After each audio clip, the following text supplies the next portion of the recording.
semuanya. Bismillahirrahmanirrahim. Assalamualaikum warahmatullahi wabarakatuh.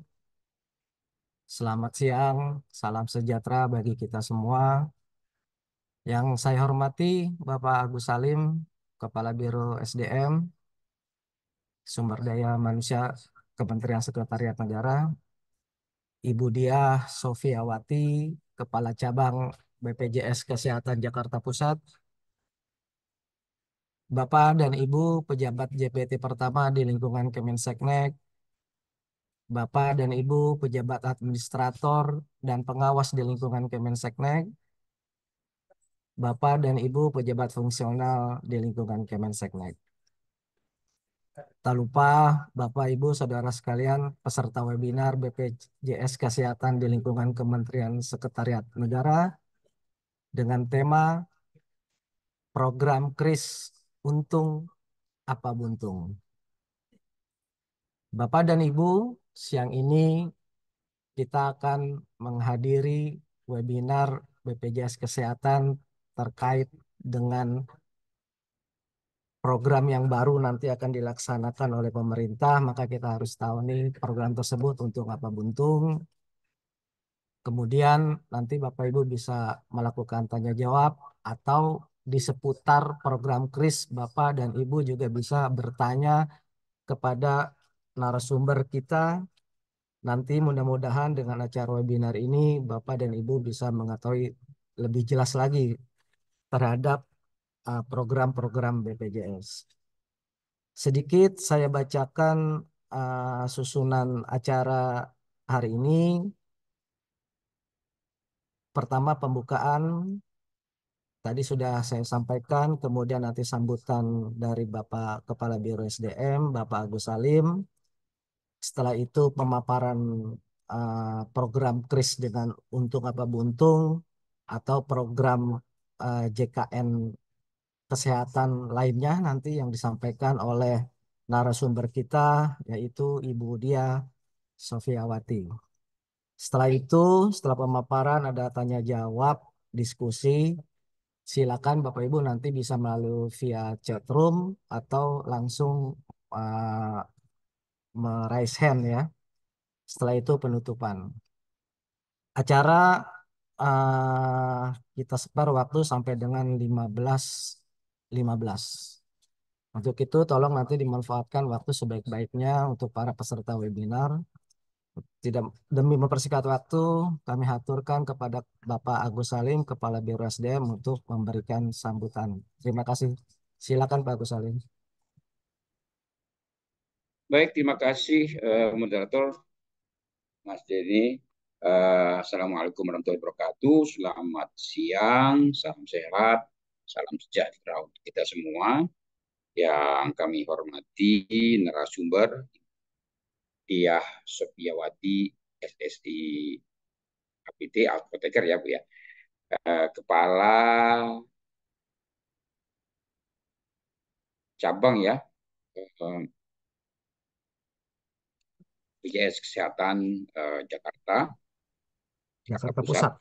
Terima kasih atas Jakarta Pusat ya atas kehadirannya serta tim tentu saja. Kemudian rekan-rekan para peserta baik dari lingkungan Kementerian Sekretariat Negara termasuk juga rekan-rekan kami, rekan-rekan Seknek yang bertugas di istana-istana kepresidenan di daerah, dari Jogja, dari Bogor, kemudian dari Cipanas, Tampak Siring, serta rekan-rekan dari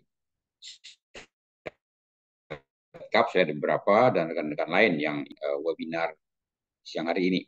Ibu sekalian, kami sengaja mengangkat tema tentang program QRIS, bukan QRIS ya. Kalau QRIS saya kira ini tidak perlu kita bahas, karena QRIS sudah punya masing-masing gitu ya. Sekarang kita bicara tentang QRIS.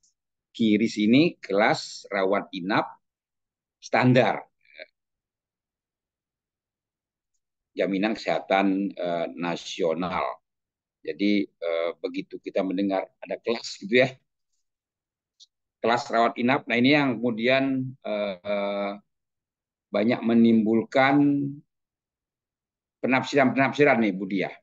ya, kemudian menjadi apa ya, menjadi konsumsi diskusi-diskusi di ruang-ruang tertutup atau mungkin ruang terbuka di grup-grup WA barangkali seperti itu ya, yang kemudian banyak sekali penafsiran yang berbeda. Sehingga kami mengangkat ini dengan program ini, dengan program kelas rawat inap standar ini, apakah kita teman-teman yang PNS semua ini sebagai, saya kira saya boleh mengatakan sebagai backbone ya, karena memang kita dari PNS ini kan semuanya dari Askes gitu ya. Yang banyak di antara teman-teman kami ini udah kerja 30 tahun, kemudian setiap tahun, setiap bulan dipotong gitu ya, apa namanya, membayar membayar asuransinya Askes dulu, tapi banyak juga yang sedikit menggunakan gitu. Ya syukur-syukur tidak menggunakan karena memang sudah sehat, jadi tidak jarang menggunakan, atau malah juga yang tidak menggunakan dulu layanan Askes karena memang dulu kayaknya di nomor dua kan gitu ya Bu. Nah ini sekarang dengan adanya kris ini, apakah kita sebagai stakeholder Askes yang sekarang sudah jadi BPJS Kesehatan akan menjadi untung atau rugi? Makanya ini kita angkat nih dengan program kiris dari BPJS ini, apakah kita akan untung atau buntung? Ini yang kita angkat. Dan nanti mudah-mudahan kami Bapak sekalian sengaja menghadirkan narasumber dari BPJS dalam hal ini, terima kasih nih Bu Dia selaku kepala cabang ya, kepala cabang BPJS Kesehatan Jakarta Pusat yang akan hadir. Jadi rekan-rekan monggo nanti kita kuliti ya, kita tanyakan betul seperti apa sih kebijakan ini, sehingga kita rekan-rekan PNS bisa mendapatkan informasi yang sahih dan informasi yang valid gitu, tidak ada di bias-bias informasi. Itu yang tujuan kami untuk melaksanakan webinar siang hari ini atau sosialisasi pada siang hari ini. Kemudian Bapak sekalian, setelah itu kami juga sudah berapa kali koordinasi dengan timnya Budiah gitu ya Bapak sekalian. Insya Allah nanti kita akan mengadakan jadi kegiatan sosialisasi ini akan kita ikuti dengan pelayanan nanti ya, pelayanan langsung yang akan kita adakan di Seknek. Nanti Bapak dan Ibu semua pegawai pejabat pegawai yang mempunyai permasalahan terkait dengan layanan BPJS kesehatannya nanti akan kita layani oleh timnya Budiah nantinya.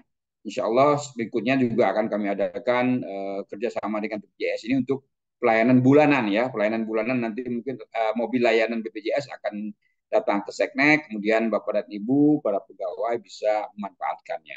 Jadi itu sekalian yang bisa kami sampaikan. Terima kasih nih Bu Dia dan tim rekan-rekan dari BPJS serta rekan-rekan biro terkait, ada teman-teman di Biro Humas, kemudian teman-teman di Biro Umum, di Biro Infodatek yang mendukung pelaksanaan sosialisasi hari ini.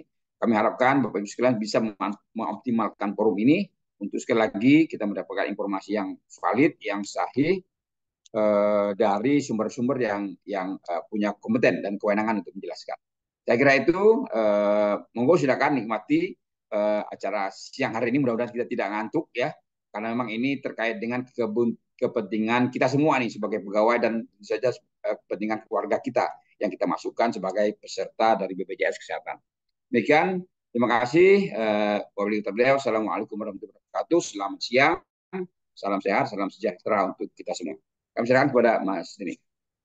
Waalaikumsalam. Terima kasih Pak Karo atas sambutannya.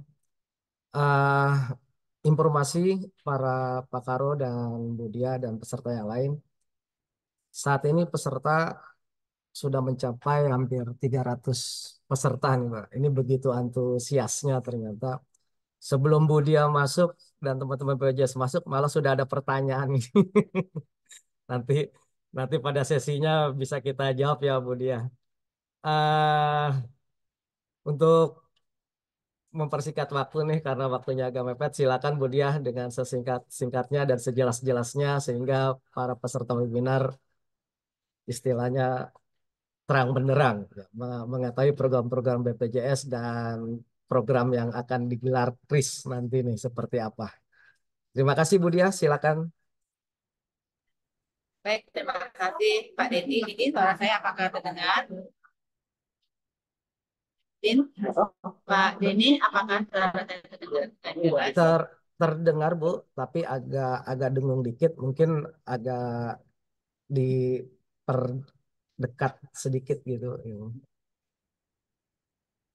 Ini udah jelas Bang ya? Oke Bu, silakan Bu. Sudah ya? Ya, baik. Terima kasih. Assalamualaikum warahmatullahi wabarakatuh.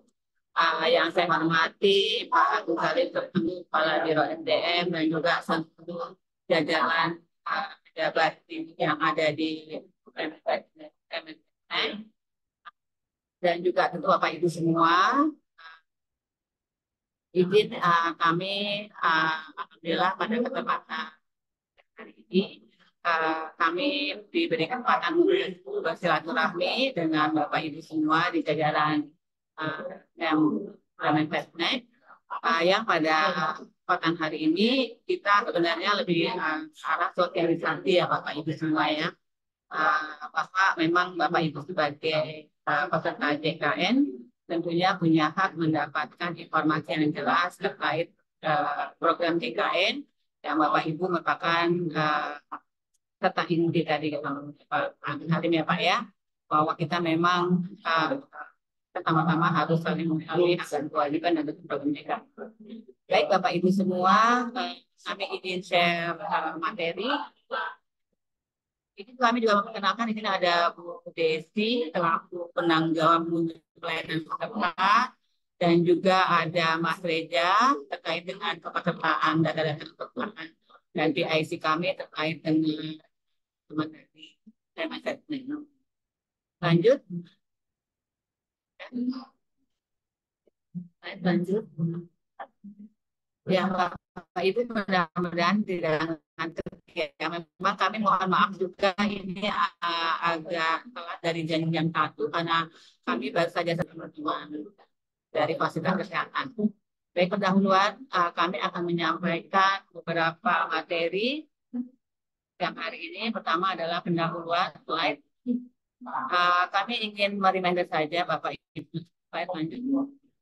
Terkait dengan program JKN ini sebenarnya sudah tidak asing sebenarnya dari Bapak Ibu ya, kan Bapak Ibu merupakan peserta askes kami sejak zaman tahun kami lahir tahun 1968 Bapak Ibu ya, artinya dan ini backgroundnya adalah peserta PNS, artinya Bapak Ibu ada di sana dari bagian berdirinya dan BKN yang berdirinya BPJS gitu ya dari tahun 2008 kemudian sekali terus sampai ke tahun di titik poinnya adalah di tahun 2004 adanya undang-undang SJSN tahun 2004 ya terkait sistem jaminan sosial nasional yang dimana disebutkan bahwa di tahun 2011 undang-undang BPJS nomor 24 bahwa kami adalah sebagai penyelenggara jaminan sosial kesehatan. Jadi artinya dari Askes beralih menjadi BPJS. Ya. PT Askes menjadi Badan Publik BPJS. Itulah perjalanan panjang program JKN ini.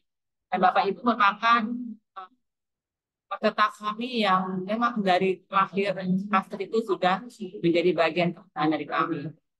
Lanjut. Sekilas saja ya Bapak Ibu ya.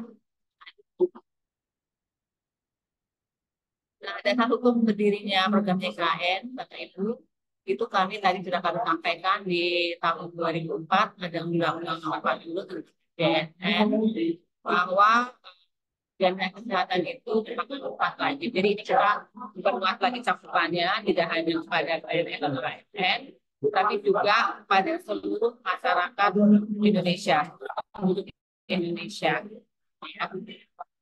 Kemudian undang-undang selanjutnya adalah di Undang-Undang 2024 kami ditunjuk sebagai badan penyelenggaranya. Kemudian banyak juga regulasi lainnya, ada Perpres 8 tentang PPDB dan sebagainya sampai ke Perpres 82 2018 ini terkait dengan bahwa peserta penduduk Indonesia itu wajib ikut serta dalam program DKI.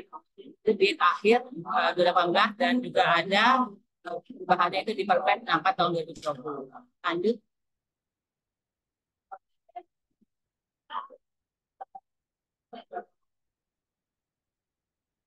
Nah, kenapa seluruh penduduk gitu ya? Kemarin pada tahun lalu kita hanya di PNS gitu ya. Nah, sekarang harus semua penduduk Indonesia. Karena kenapa Bapak Ibu semua? Pertama adalah tarif pelayanan anggaran biaya kesehatan itu selalu mengalami peningkatan. Kemudian juga sekarang pergeseran pola penyakitnya dan infeksi dengan ke penyakit degeneratif kronis. Kemudian juga punya suatu jaminan yang membantu memfasilitasi menjembatani antara informasi pasien dengan pemberi keteladanan kesehatan. Karena kadang-kadang ada informasi yang asimetris sehingga perlu ada badan yang di tengah yang mampu mengkomunikasikan antara kebutuhan peserta dan juga pemberi pelayanan kesehatan. Kemudian juga adanya perkembangan teknologi kedokteran yang semakin maju, tentu ini juga memerlukan pembiayaan yang tidak sedikit. Dan terakhir bahwa kalau kita jatuh sakit, maka akan berdampak pada kondisi ekonomi dan sosial. Banyak peristiwa di mana dengan adanya untuk kita atau masyarakat yang tadinya mampu ketika dia jatuh sakit penyakit kronis, penyakit degeneratif yang membutuhkan waktu yang panjang, akhirnya menjadi tidak mampu. Sehingga adanya apa kita pun perlu melakukan penyesuaian tindak lanjut terkait dengan pembentukan suatu badan penyelenggara atau suatu undang-undang SDSN. Karena ini pun diamanati oleh Undang-Undang 45 Pasal 28 ayat 3 bahwa setiap orang berhak atas jaminan sosial dan negara mengembangkan sistem jaminan sosial bagi seluruh rakyat. Lanjut.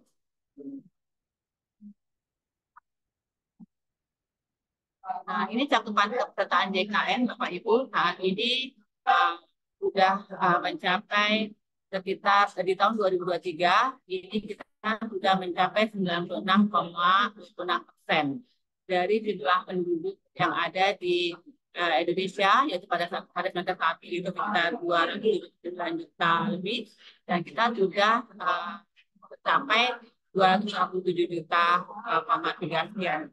Artinya kita masih punya kami bersama PPR peserta yang belum terjamin JKN cukup banyak, yaitu 3,74%. Lanjut.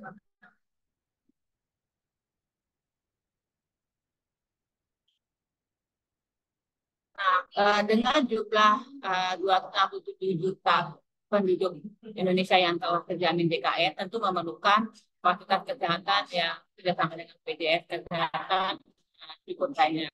Dan kita sudah berkembang cukup baik.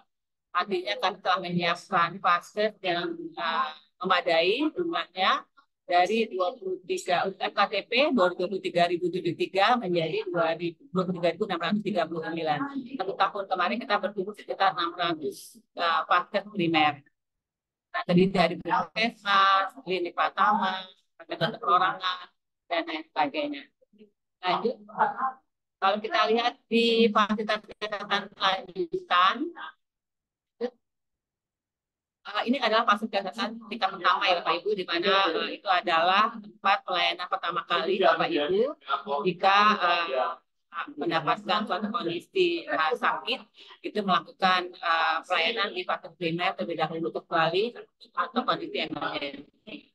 Nah, selanjutnya vaskes lanjutan yang bekerja sama, artinya di sini ada rumah sakit, kemudian klinik utama, itu juga bertumbuh Bapak Ibu sekitar 3 kali lipatnya. Dari 2014 dari 1.681 bertumbuh menjadi 3.120. Ini di tahun 2023. Artinya mudah-mudahan dengan jumlah vaskes yang kita kerjasamakan di tahun 2023 dan tetap bertumbuh di tahun 2024 ini bisa memberikan layanan yang memadai kepada peserta JKN seluruh Indonesia. Lanjut.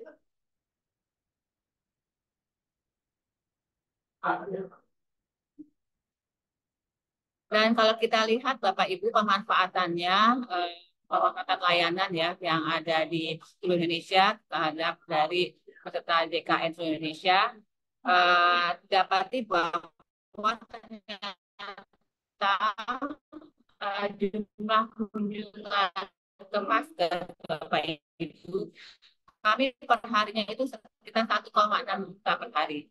Artinya seluruh Indonesia ini perharinya itu ada artinya cukup banyak juga ya Bapak Ibu angka kesakitan yang ada di Indonesia ini terkait dengan jumlah kunjungannya yang terus meningkat dari 1,4 juta sekarang menjadi 1,6 juta per hari. Dan memang banyak juga penyakit-penyakit katastropik artinya yang berbiaya mahal yang terus menerus dan memang mereka sangat membutuhkan program JKN ini dan memang mereka mengakses layanan kesehatan. Penyakit katastropik itu apa aja ya Bapak Ibu? Pertama adalah penyakit viral hepatit, gagal ginjal, hemofili, jantung, kanker, leukemia, stroke dan talasemia. Ini adalah penyakit-penyakit yang penanganannya cukup lama dan berbiaya mahal. Lanjut.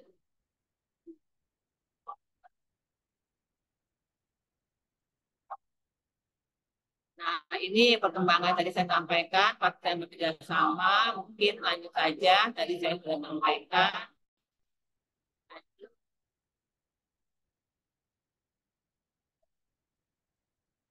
Nah, kami menyampaikan juga Bapak Ibu, banyak masyarakat yang, terutama untuk masyarakat yang pekerja bukan penerima upah ya, ini selalu menanyakan, kenapa kami harus ikut program DKN gitu ya. Kalau Bapak Ibu memang sudah dari awal, sudah ikut peserta AFKES ya.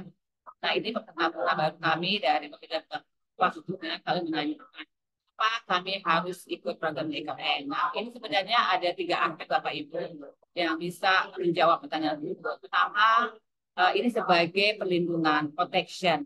Jadi kalau kondisi nanti kami atau kita sakit, itu kita sudah punya perlindungan, punya ibaratnya punya payung sebelum hujan. Ini kita punya jaminan, punya proteksi yang bisa mungkin membuat lebih aman kita gitu ya.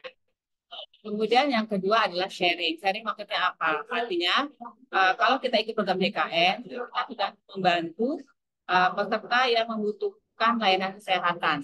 Dengan iuran yang kita berikan, kita sudah membantu peserta-peserta lainnya yang memang sedang sakit atau membutuhkan. Dan begitu juga kita nanti ketika kita sakit, tentu kita akan dibantu dari iuran dari masyarakat lainnya atau teman-teman kita lainnya. Karena kita prinsipnya adalah gotong royong. Kemudian yang terakhir adalah bentuk compliance atau kepatuhan kita kepada regulasi. Karena kalau kita ikut program JKN berarti kita sudah menjalankan kewajiban Undang-Undang Nomor 40 Tahun 2004 bahwa kita sudah taat pada regulasi karena penduduk Indonesia wajib mengikuti program JKN. Jadi ada 3 manfaat ketika kita mengikuti program JKN. Inilah yang memang harus terus-menerus kita sampaikan kepada masyarakat agar mereka paham dan kita di sini adalah gotong royong. Lanjut.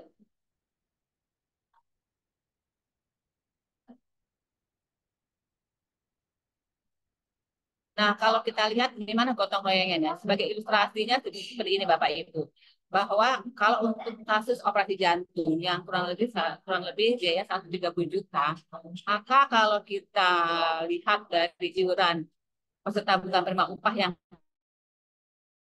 kelas 3 yang mana memang iurannya adalah sebesar 42.000, maka kita perlu orang sehat yang membantu bayar iuran sebesar 3.095 orang. Nah, inilah bentuk contoh gotong royong. Kalau kita bayar sendiri 130 juta dan menabung, tentu kita cukup. Sehingga kita perlu jumlah bilangan banyak dari peserta kita yang sehat untuk membayar iuran, membantu kita yang atau peserta kita yang 1 orang operasi jantung. Dan ini bukan 1 orang ya Bapak Ibu, dan ini cukup banyak untuk kasus tadi. Tadi ada 8 penyakit yang memang membutuhkan biaya mahal. Nah, inilah kita perlunya sama-sama bergotong royong dan juga program DKN. Ya. Lanjut.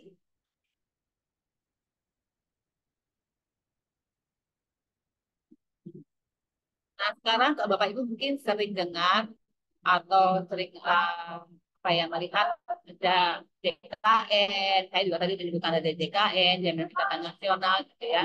Kemudian juga ada BPJS Kesehatan, ada juga dengan satu KIS gitu ya. Ini apa bedanya gitu ya? Bedanya seperti ini Bapak Ibu. JKN itu adalah jaminannya, programnya. Programnya jaminan kesehatan nasional gitu ya, berupa perlindungan kesehatan agar peserta memperoleh manfaat pemeliharaan dan perlindungan kesehatan dalam memenuhi kebutuhan dasar kesehatan yang diberikan kepada setiap orang yang telah membayar iuran atau iurannya dibayar oleh pemerintah. Sementara kalau BPJS Kesehatan itu merupakan badan penyelenggaranya, merupakan badan hukum publik yang bertanggung jawab langsung kepada Presiden dan bertugas menyelenggarakan program DKN.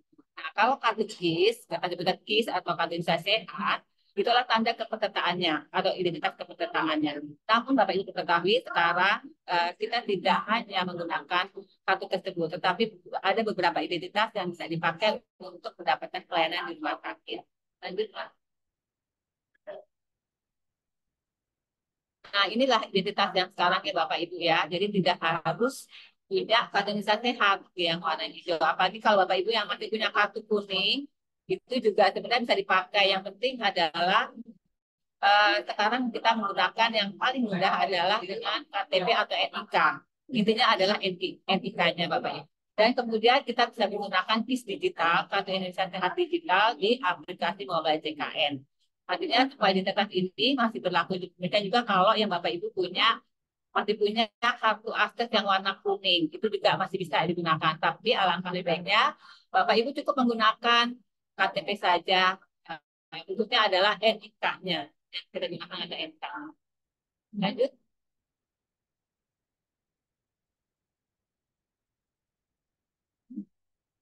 Nah, ini tadi saya sampaikan, jadi berobat cukup tunjukkan NIK-nya saja. Dan satu lagi, tidak perlu fotokopi ya Bapak Ibu ya. Tidak perlu fotokopi kartu identitas tersebut ketika Bapak Ibu mengakses layanan di fase primer, puskesmas, klinik pertama, ataupun mau ke rumah sakit gitu ya. Cukup menunjukkan NIK di KTP saja itu sudah cukup. Lanjut. Nah, kemudian hak dan kewajiban.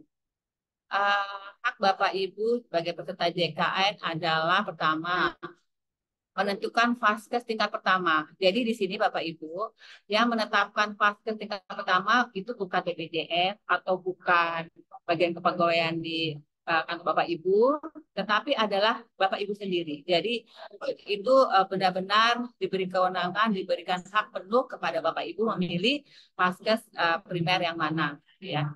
Kemudian memperoleh informasi tentang hak dan kewajiban tentang prosedur pelayanan kesehatan sesuai dengan ketentuan yang berlaku. Seperti saat siang hari ini Bapak Ibu ya, Bapak Ibu mendapatkan haknya dan kewajiban kami memberikan informasi tentang terkait dengan seluruh program DKN. Kemudian mendapatkan perlindungan data pribadi yang diserahkan kepada BPJS Kesehatan dalam rangka pendaftaran. Jadi Bapak Ibu, data yang telah diberikan Bapak Ibu itu kami harus melindungi semua data yang diserahkan kepada kami. Itu adalah hak Bapak dan kewajiban kami. Kemudian memanfaatkan NIK sebagai identitas tunggal peserta JKN. Tadi saya sudah sampaikan, ini bisa digunakan untuk mengakses layanan kesehatan. Kemudian mendapatkan manfaat pelayanan kesehatan yang di fasilitas kesehatan yang bekerja sama dengan BPJS Kesehatan. Jadi intinya Bapak Ibu kalau sudah masuk ke rumah sakit atau fase primer yang bekerja sama dengan BPJS Kesehatan dan sudah memenuhi prosedur, maka Bapak Ibu berhak mendapatkan layanan yang terbaik. Kemudian menyampaikan pengaduan, saran, dan aspirasi, baik lisan maupun tertulis. Nah, ini Bapak Ibu silahkan, kita punya banyak kanal-kanal pengaduan yang Bapak Ibu bisa sampaikan maupun permintaan informasi yang Bapak Ibu butuhkan. Lanjut. Kemudian kewajiban peserta program JKN. Kewajiban Bapak Ibu tentu juga ada. Pertama adalah memberikan data secara lengkap dan benar serta mendaftarkan diri sebagai peserta JKN. Jadi mohon Bapak Ibu minta tolong mungkin Bapak Ibu bisa mengupdate jika ada perubahan anggota keluarga, perubahan data atau perubahan lainnya. Bapak Ibu berkewajiban melaporkan kepada kami karena nanti akan berdampak pada kepesertaan Bapak Ibu semua. Artinya nanti khawatir ada kendala ketika mengakses layanan kesehatan seandainya ada perbedaan data yang ada di kami dengan yang ada di Bapak dan Ibu.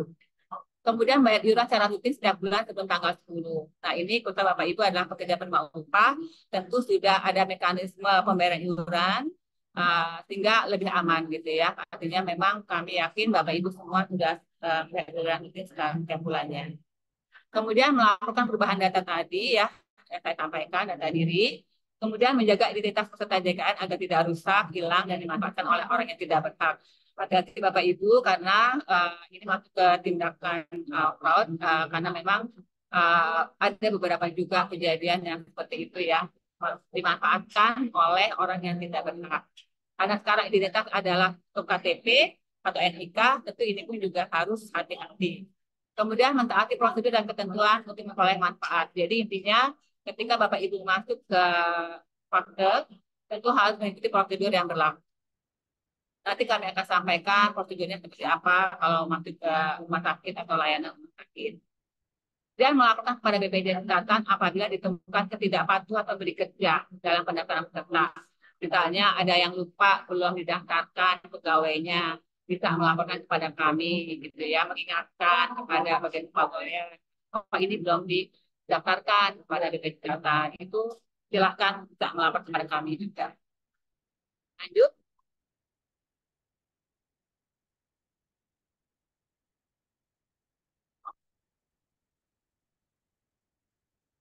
Ya. Nah ini Bapak Ibu secara gambaran keputusan BPJS itu kita berikan ke sini terbagi dua ya Bapak Ibu segmennya. Nah pertama adalah penerima bantuan iuran jaminan kesehatan. Ini yang murni dibayarkan iurannya oleh pemerintah pusat. Kemudian non PBIJK yang bukan menerima bantuan iuran jaminan kesehatan. Ini pun terbagi dua, ada pekerja penerima upah seperti kita semua Bapak Ibu, dan yang kedua adalah pekerja bukan penerima upah atau bukan pekerja. Nah, siapa saja kah yang PBU? Ini bisa pejabat negara, pimpinan dan anggota DPRD, PNS, prajurit TNI, anggota Polri, KP Desa, kemudian pegawai swasta, dan P3K. Kalau pekerja bukan penerima upah itu dibagi dua juga. Pertama ada yang PBBU yang dibayarkan oleh Pemda. Ini juga ada. Jadi pakai menggunakan anggaran Pemda masing-masing setempat. Kemudian ada juga yang dia bayar sendiri atau mandiri. Artinya dia memang pekerja informal. Dia mampu bisa mandiri dan bisa bayar iuran. Tapi dia bukan pegawai formal. Lanjut.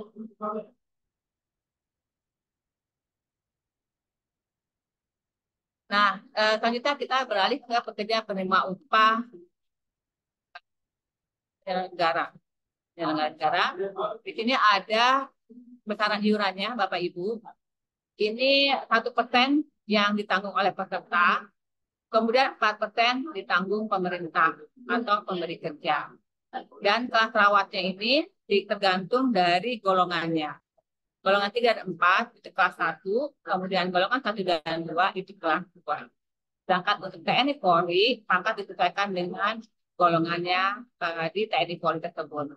Jadi Bapak Ibu, iurannya langsung dipotong 4%, dan 4% diberikan oleh pemberi kerja. Dan ini disetorkan kepada negara. Lanjut.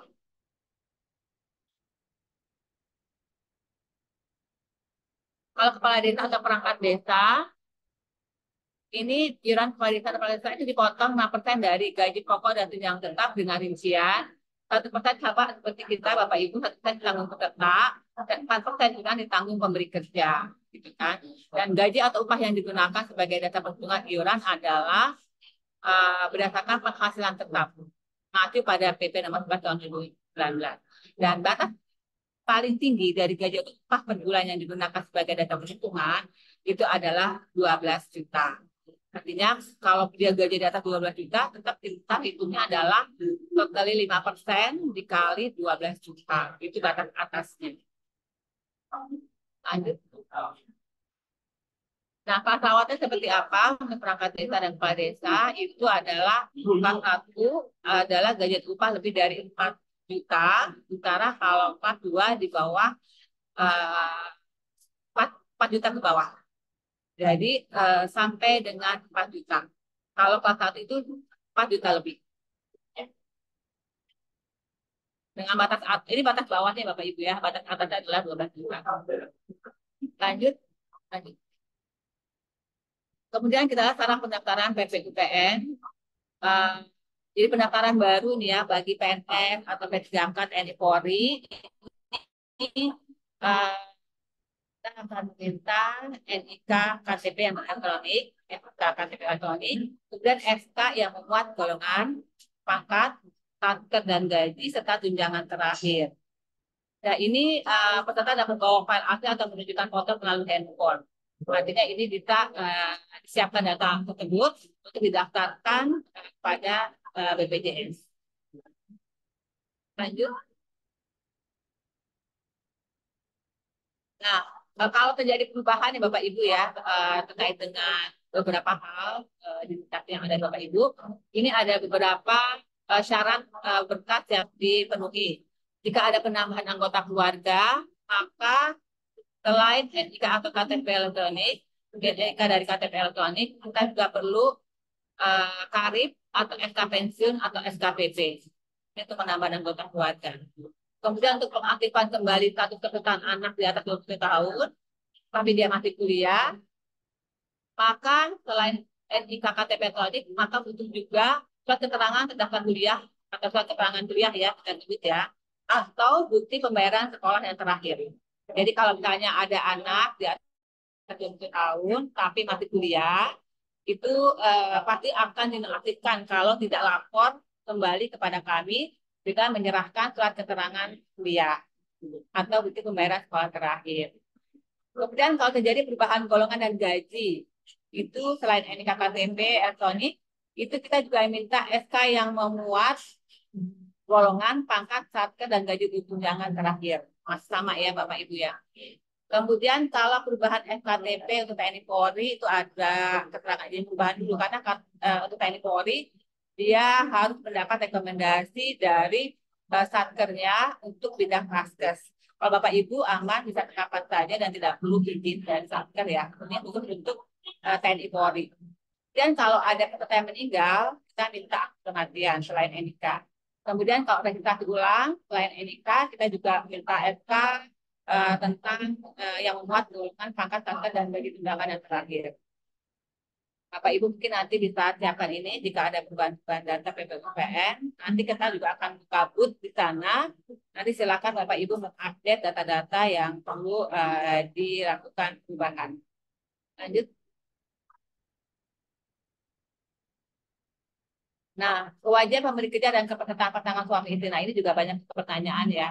Kenapa misalnya suaminya bekerja sebagai PNS, kemudian istrinya juga bekerja. Kenapa harus dua-duanya didaftarkan sebagai peserta?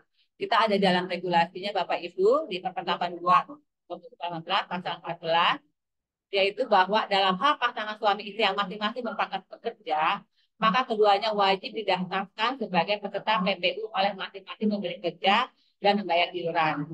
Ya. Nah, sedangkan suami istri atau dan anak dari peserta PPU itu berhak memilih kelas perawatan yang tertinggi. Jadi boleh ikut ayahnya atau ikut ibunya, silakan dipilih mana yang paling tinggi hak kelas perawatannya. Kemudian juga ini ada di Perpres 82 tahun 2016 pasal 13. Ini juga ada dalam hal pemberi kerja mendaftarkan dan membayar iuran bagi pekerjanya kepada BPJS Kesehatan, maka pemberi kerja wajib bertanggung jawab pada saat pekerjanya membutuhkan pelayanan kesehatan sesuai dengan manfaat yang diberikan oleh BPJS Kesehatan. Jadi ini jelas ya bahwa pemberi kerja harus bertanggung jawab kalau belum mendaftarkan pekerjaannya. Lanjut.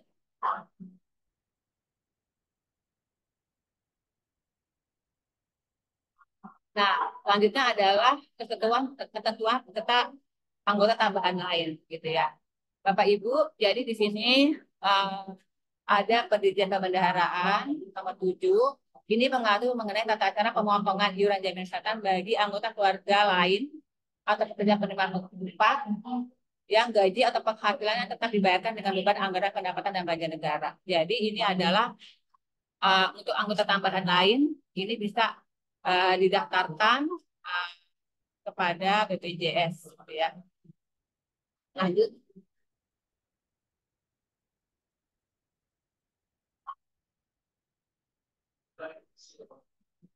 Nah, selanjutnya dia adalah anggota keluarga tambahan 1%. Jadi Bapak Ibu ada beberapa ketentuan yang bisa membantu peserta khususnya untuk anggota keluarga tambahan, yaitu anggota keluarga untuk anak keempat, dan selanjutnya, kemudian juga orang tua dan mertua, gitu ya. Nah, ini bisa dimasukkan menjadi anggota keluarga tambahan. Gitu ya. Ini regulasinya adalah seperti ini. Jadi, regulasinya di Permendikbud dan lain sebagainya.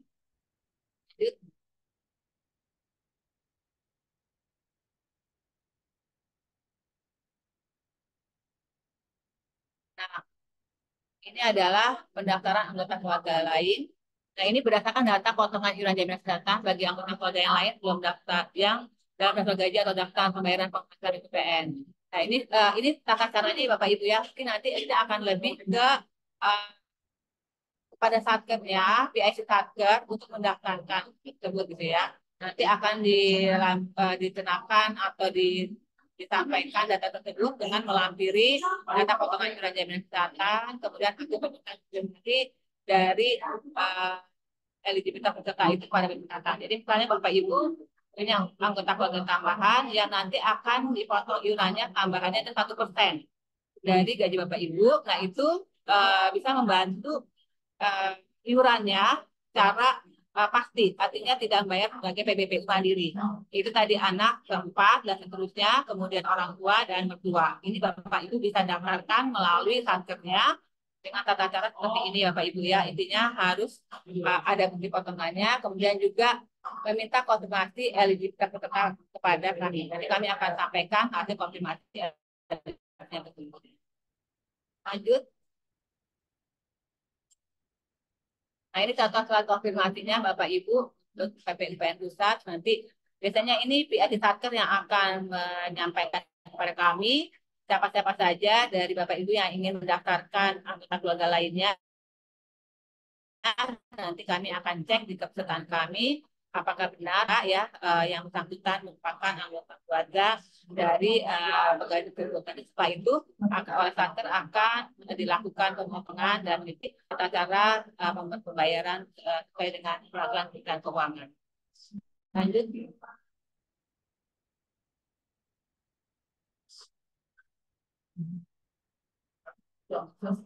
Nah, kemudian Bapak Ibu ini adalah panel yang Bapak Ibu bisa akses gitu ya, bisa ke call center atau website Pandawa, BPJS keliling, dan juga bisa juga Pandawa dan call center. Kalau mau update bisa ke BJKN, Pandawa, BPJS keliling dan call center. Ini adalah kanal-kanal yang Bapak Ibu bisa gunakan, terus ini Bapak Ibu gunakan apabila Bapak Ibu memerlukan pelayanan informasi atau pengaduan atau ingin melakukan updating. Jadi tidak perlu Bapak Ibu juga ke kantor BPJS atau mungkin apa namanya dikolektifkan di PIC Satker. Bapak Ibu pun bisa melakukan sendiri melalui kanal-kanal layanan tersebut. Lanjut.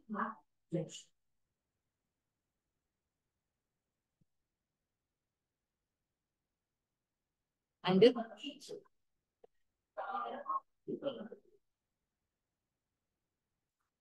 Nah, ini kanal layanan tatap muka, Bapak Ibu. Jadi kami ada layanan tatap muka dan non tatap muka. Yang tatap muka ini adalah pertama tentunya ke kantor cabang BPJS terdekat. Kemudian kami juga buka di bawah pelayanan publik di setiap daerah. Kita membuka dan salah satunya juga di DKI kita membuka sama-sama dengan lainnya. Kemudian juga kami ada layanan di bola BPJS keliling dan tentunya ke jadwal ke wilayah-wilayah. Kemudian juga ada petugas PIC FKTP dan juga MKTL. MKTL itu waktunya di rumah sakit ya. FKTP itu maksudnya pelayanan primer. Nah ini semua Bapak Ibu bisa melakukan kanal sebagai kanal untuk melakukan pengaduan maupun informasi dengan tatap muka langsung. Gitu ya. Lanjut.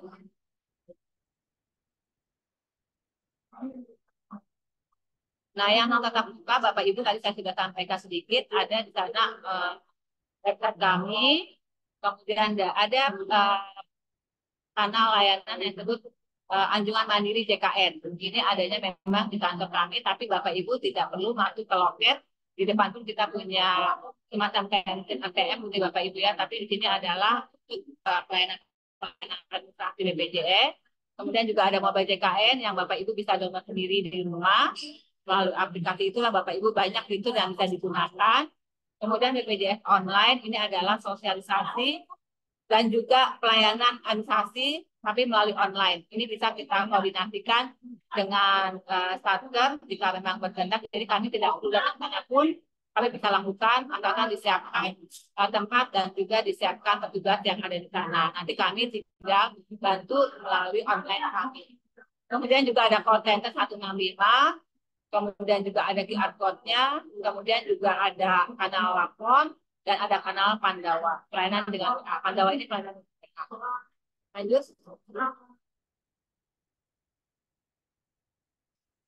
Nah, kemudian selanjutnya kami ingin memperkenalkan Bapak Ibu terkait dengan pendaftaran rencana pembayaran bertahap. Nah, ini artinya Bapak Ibu bagi mungkin peserta JKN yang khususnya peserta bukan penerima upah atau peserta mandiri, ini banyak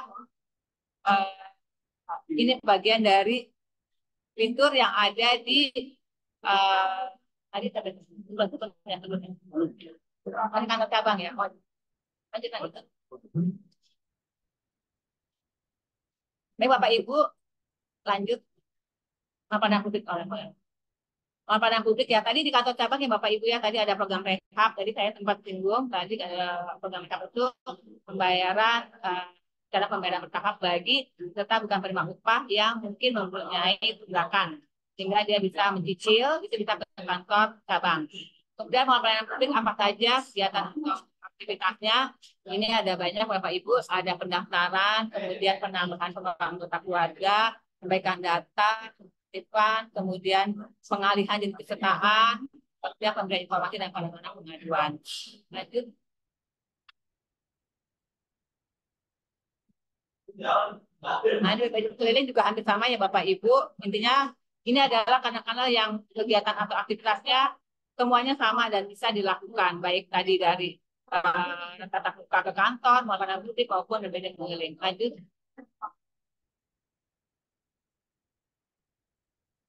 Nah, care center ini juga, nah kalau care center ini, care center ini mungkin tidak sebanyak aktivitas layanan yang tadi ya Bapak Ibu ya. Namun ini sangat membantu karena dia 24 jam dan ini khususnya adalah terkait dengan cek status peserta, cek tagihan, pelayanan administrasi dan informasi serta penyampaian pengaduan, dan terakhir tadi jika ingin mendaftarkan diri menjadi mengikuti program cicilan, ini bisa ke 165. Ini intinya untuk masyarakat yang segmen pekerja bukan penerima upah, artinya segmen mandiri gitu ya. Lanjut.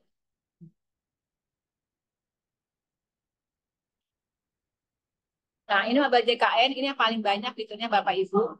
Mobile JKN itu Bapak Ibu bisa download di handphone masing-masing aplikasi ini. Dan ini ada banyak fitur yang membantu Bapak Ibu melakukan aktivitas, khususnya tadi perubahan FKTP, kemudian perubahan pengurangan anggota keluarga, kemudian mungkin bagi pekerja bukan penerima upah mau ngecek iurannya berapa, kemudian mau ikut program rehab, dan yang pastinya ini juga lebih dari ini juga ada Bapak Ibu, yaitu untuk antrian online ketika di depan itu Pak.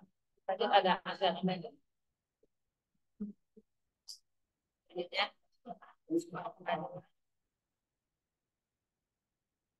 Nah ini Bapak Ibu,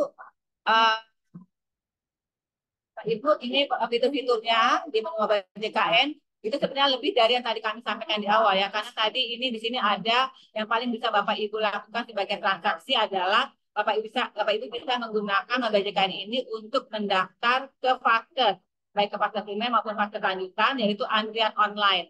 Jadi antrian online ini Bapak Ibu bisa daftar dari rumah kalau ketika Bapak Ibu mau berobat. Artinya mobile JKN ini Bapak Ibu bisa gunakan semaksimal mungkin lah. Jadi tidak hanya untuk perubahan-perubahan status juga, perubahan anggota keluarga dan lain sebagainya, tapi juga untuk transaksi. Transaksi ini artinya adalah ketika Bapak Ibu memerlukan pelayanan, Bapak Ibu bisa menggunakan ini sebagai fitur untuk mendaftar antrian online-nya pada fase tersebut. Lanjut.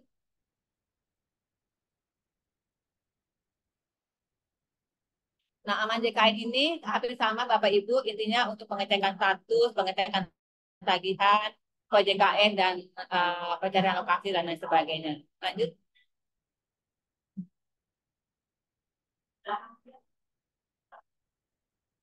BPJS online ini juga sama. Lanjut. Nah, ini adalah pelayanan dengan WA Pandawa. Jadi di nomornya Bapak Ibu tolong bisa diingat ya Bapak Ibu di 08118 165 165. Ini Bapak Ibu bisa menggunakan banyak manfaat ketika mungkin Bapak Ibu belum download JKN, bisa menggunakan WA untuk aktivitas-aktivitas yang Bapak Ibu butuhkan. Contohnya lanjut. Nah, ini untuk Pandawa. Pertama untuk administrasi, yaitu untuk pendaftaran baru. Mungkin ini adalah banyak yang digunakan untuk peserta bukan penerima upah. Kemudian penambahan anggota keluarga, pengaktifan kembali status pesertaan yang tadi contohnya anak 21 tahun, Bapak Ibu bisa menyampaikan laporan atau surat keterangan kuliahnya melalui Pandawa sehingga menjadi aktif kembali, gitu ya. Kemudian perbaikan data dan lain sebagainya. Kemudian juga untuk permintaan informasi, Bapak Ibu bisa di sini bisa cek status peserta aktif apa enggak nih misalnya mau lihat ya. Kemudian screening kesehatan nih Bapak Ibu jangan lupa screening ada screening kesehatan karena ini wajib ya Bapak Ibu seluruh peserta JKN minimal 1 tahun sekali umur usia 15 tahun ke atas itu wajib melakukan screening kesehatan. Ini isinya adalah seperti kuesioner biasa yang nanti dapat menyimpulkan apakah Bapak Ibu punya potensi penyakit regeneratif yang telah ditetapkan. Nanti bisa ketahuan atau disimpulkan. Tapi ini belum hasil akhir Bapak Ibu ya. Ini baru riwayat. Jadi artinya setelah itu nanti dilanjutkan dengan screening, pemeriksaan lab, dan itu semua bisa menggunakan JKN. Kemudian juga ada Pandawa ini bisa pengaduan Bapak Ibu. Jadi nanti Bapak Ibu kalau jika ada pengaduan atau pemberian informasi bisa melalui Pandawa di WA tadi ya di 0818 165 165. Lanjut. Nah, tadi yang sama dengan yang tadi, lanjut. Nah, jam operasionalnya, aksesnya bisa 24 jam, Bapak Ibu, namun nanti akan dilayani pada jam kantor, itu Senin sampai Jumat, jam 8 sampai jam 5 di hari kerja, karena ini langsung dengan petugas kami. Lanjut. Lanjut, sama seperti tadi.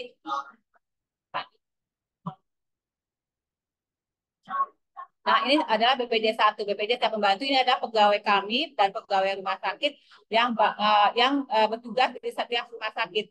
Artinya dia sebagai PRT di rumah sakit, Bapak Ibu jika mendapatkan masalah atau kendali di rumah sakit bisa menghubungi BPJS 1 dari petugas kami dan petugas rumah sakit. Lanjut.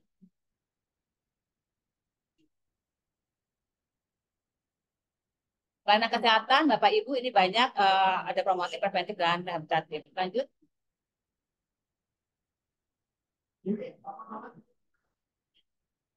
Nah, ini manfaat pelayanannya, Bapak Ibu.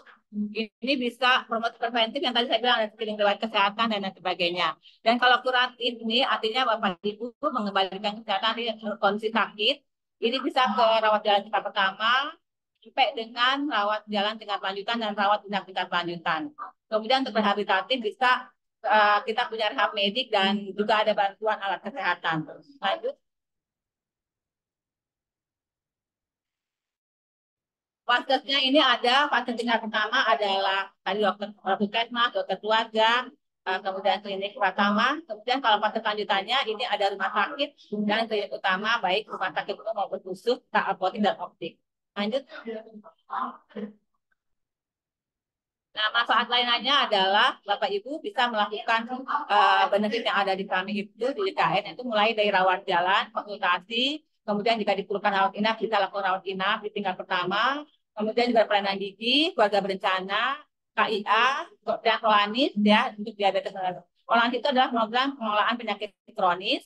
Kemudian juga ada program rujuk balik bagi pasien-pasien yang bisa dirujuk balik ke fase primer dari rumah sakit. Kemudian juga ambulans untuk pelayanan antar rumah sakit. Nah, ini juga bisa dilakukan di fase 3 pertama. Lanjut.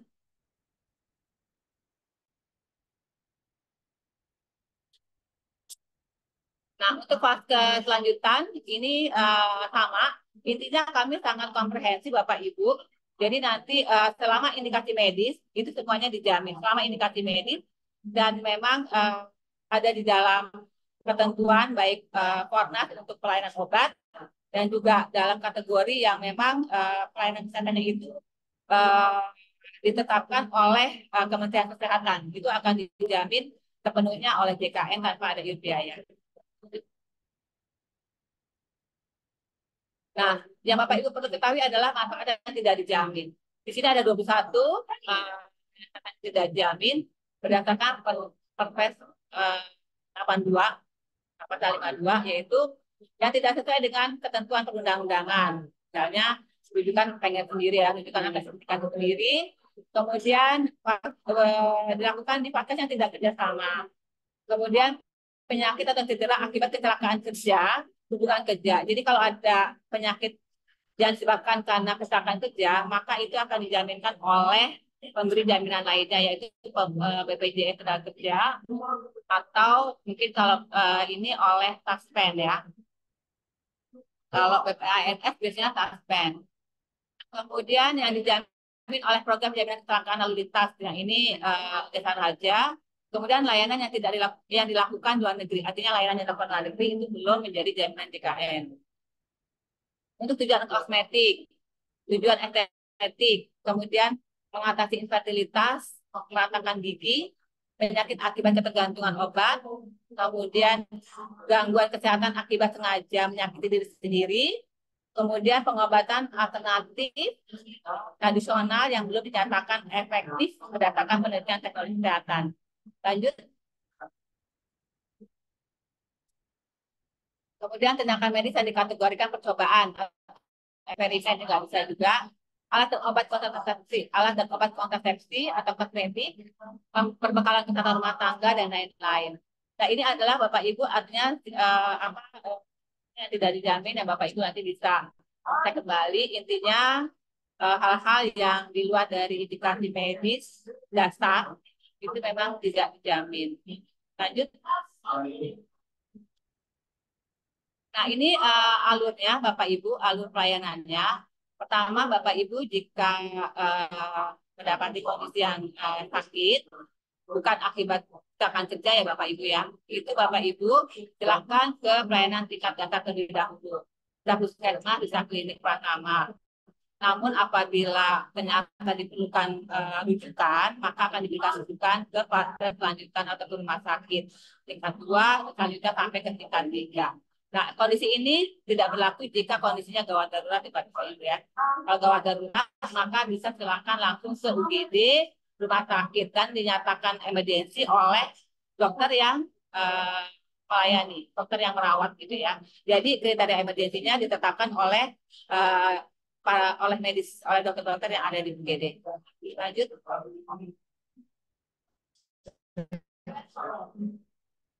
Nah, tadi ada seperti yang tadi saya sampaikan ya, dia sama ya. Lanjut. Nah, ini hal-hal yang perlu diketahui ya Bapak Ibu ya. Pertama,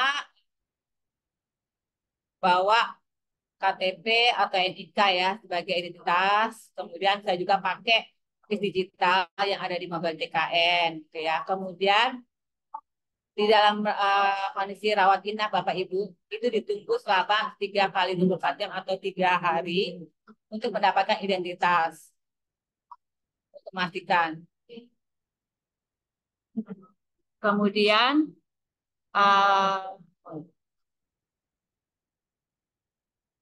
kepesertaannya itu harus dipastikan dari awal ya Bapak Ibu ya. Tapi saya yakin Bapak Ibu pastinya aman karena sebagai pekerja penerima upah ya. Kemudian penjaminan menggunakan JKN tidak dapat dilakukan di tengah-tengah atau di akhir. Jadi harus dari awal Bapak Ibu. Bapak Ibu menggunakan JKN itu dari awal menyatakan bahwa menggunakan BPJS atau tidak. Karena tidak bisa di tengah-tengah atau di akhir pelayanan baru menyatakan sebagai penjaminan BPJS. Gitu ya. Lanjut. Nah, ini Bapak Ibu janji layanan yang telah kami sampaikan di Pasker bahwa Bapak Ibu bisa cek aja di sana nanti. Kami menyampaikan ini untuk digunakan sebagai monitor dari seluruh peserta JKN. Karena janji layanan ini kami minta tiap rumah sakit menempel atau menempatkan janji layanan ini di depan, di tempat-tempat titik yang mudah dilihat. Jadi intinya di sini bahwa tidak perlu fotokopi, cukup menunjukkan NIK, kemudian memberikan pelayanan tanpa biaya, kemudian tidak ada pembatasan hari rawat, kemudian juga memberikan pelayanan obat dan melayani peserta dengan ramah tanpa diskriminasi. Ini adalah janji layanan dari kami BPJS dan juga rumah sakit sudah berjanji seperti ini dan ini mudah-mudahan Bapak Ibu bisa monitor apakah mereka melakukan seperti itu karena kami sudah minta mereka memasang janji layanan ini di depan tempat penerimaan peserta atau pasien. Lanjut. Nah, itu saja Bapak Ibu untuk sosialisasi atau informasi-informasi yang secara umum kami berikan dan memang Bapak Ibu mempunyai hak untuk mendapatkan pelayanan yang baik karena Bapak Ibu adalah peserta JKN. Selanjutnya mungkin kita bisa tanya jawab ya Bapak Ibu ya. Mungkin yang terkait KRIS, silakan aja Bapak Ibu mau tanya apa karena memang pada prinsipnya Bapak Ibu mungkin kami sampaikan kalau KRIS itu sebenarnya itu ada di Perpres 52 tahun 2023 di mana memang di sana sebenarnya Bapak Ibu nggak perlu khawatir ya sebenarnya ya karena di dalam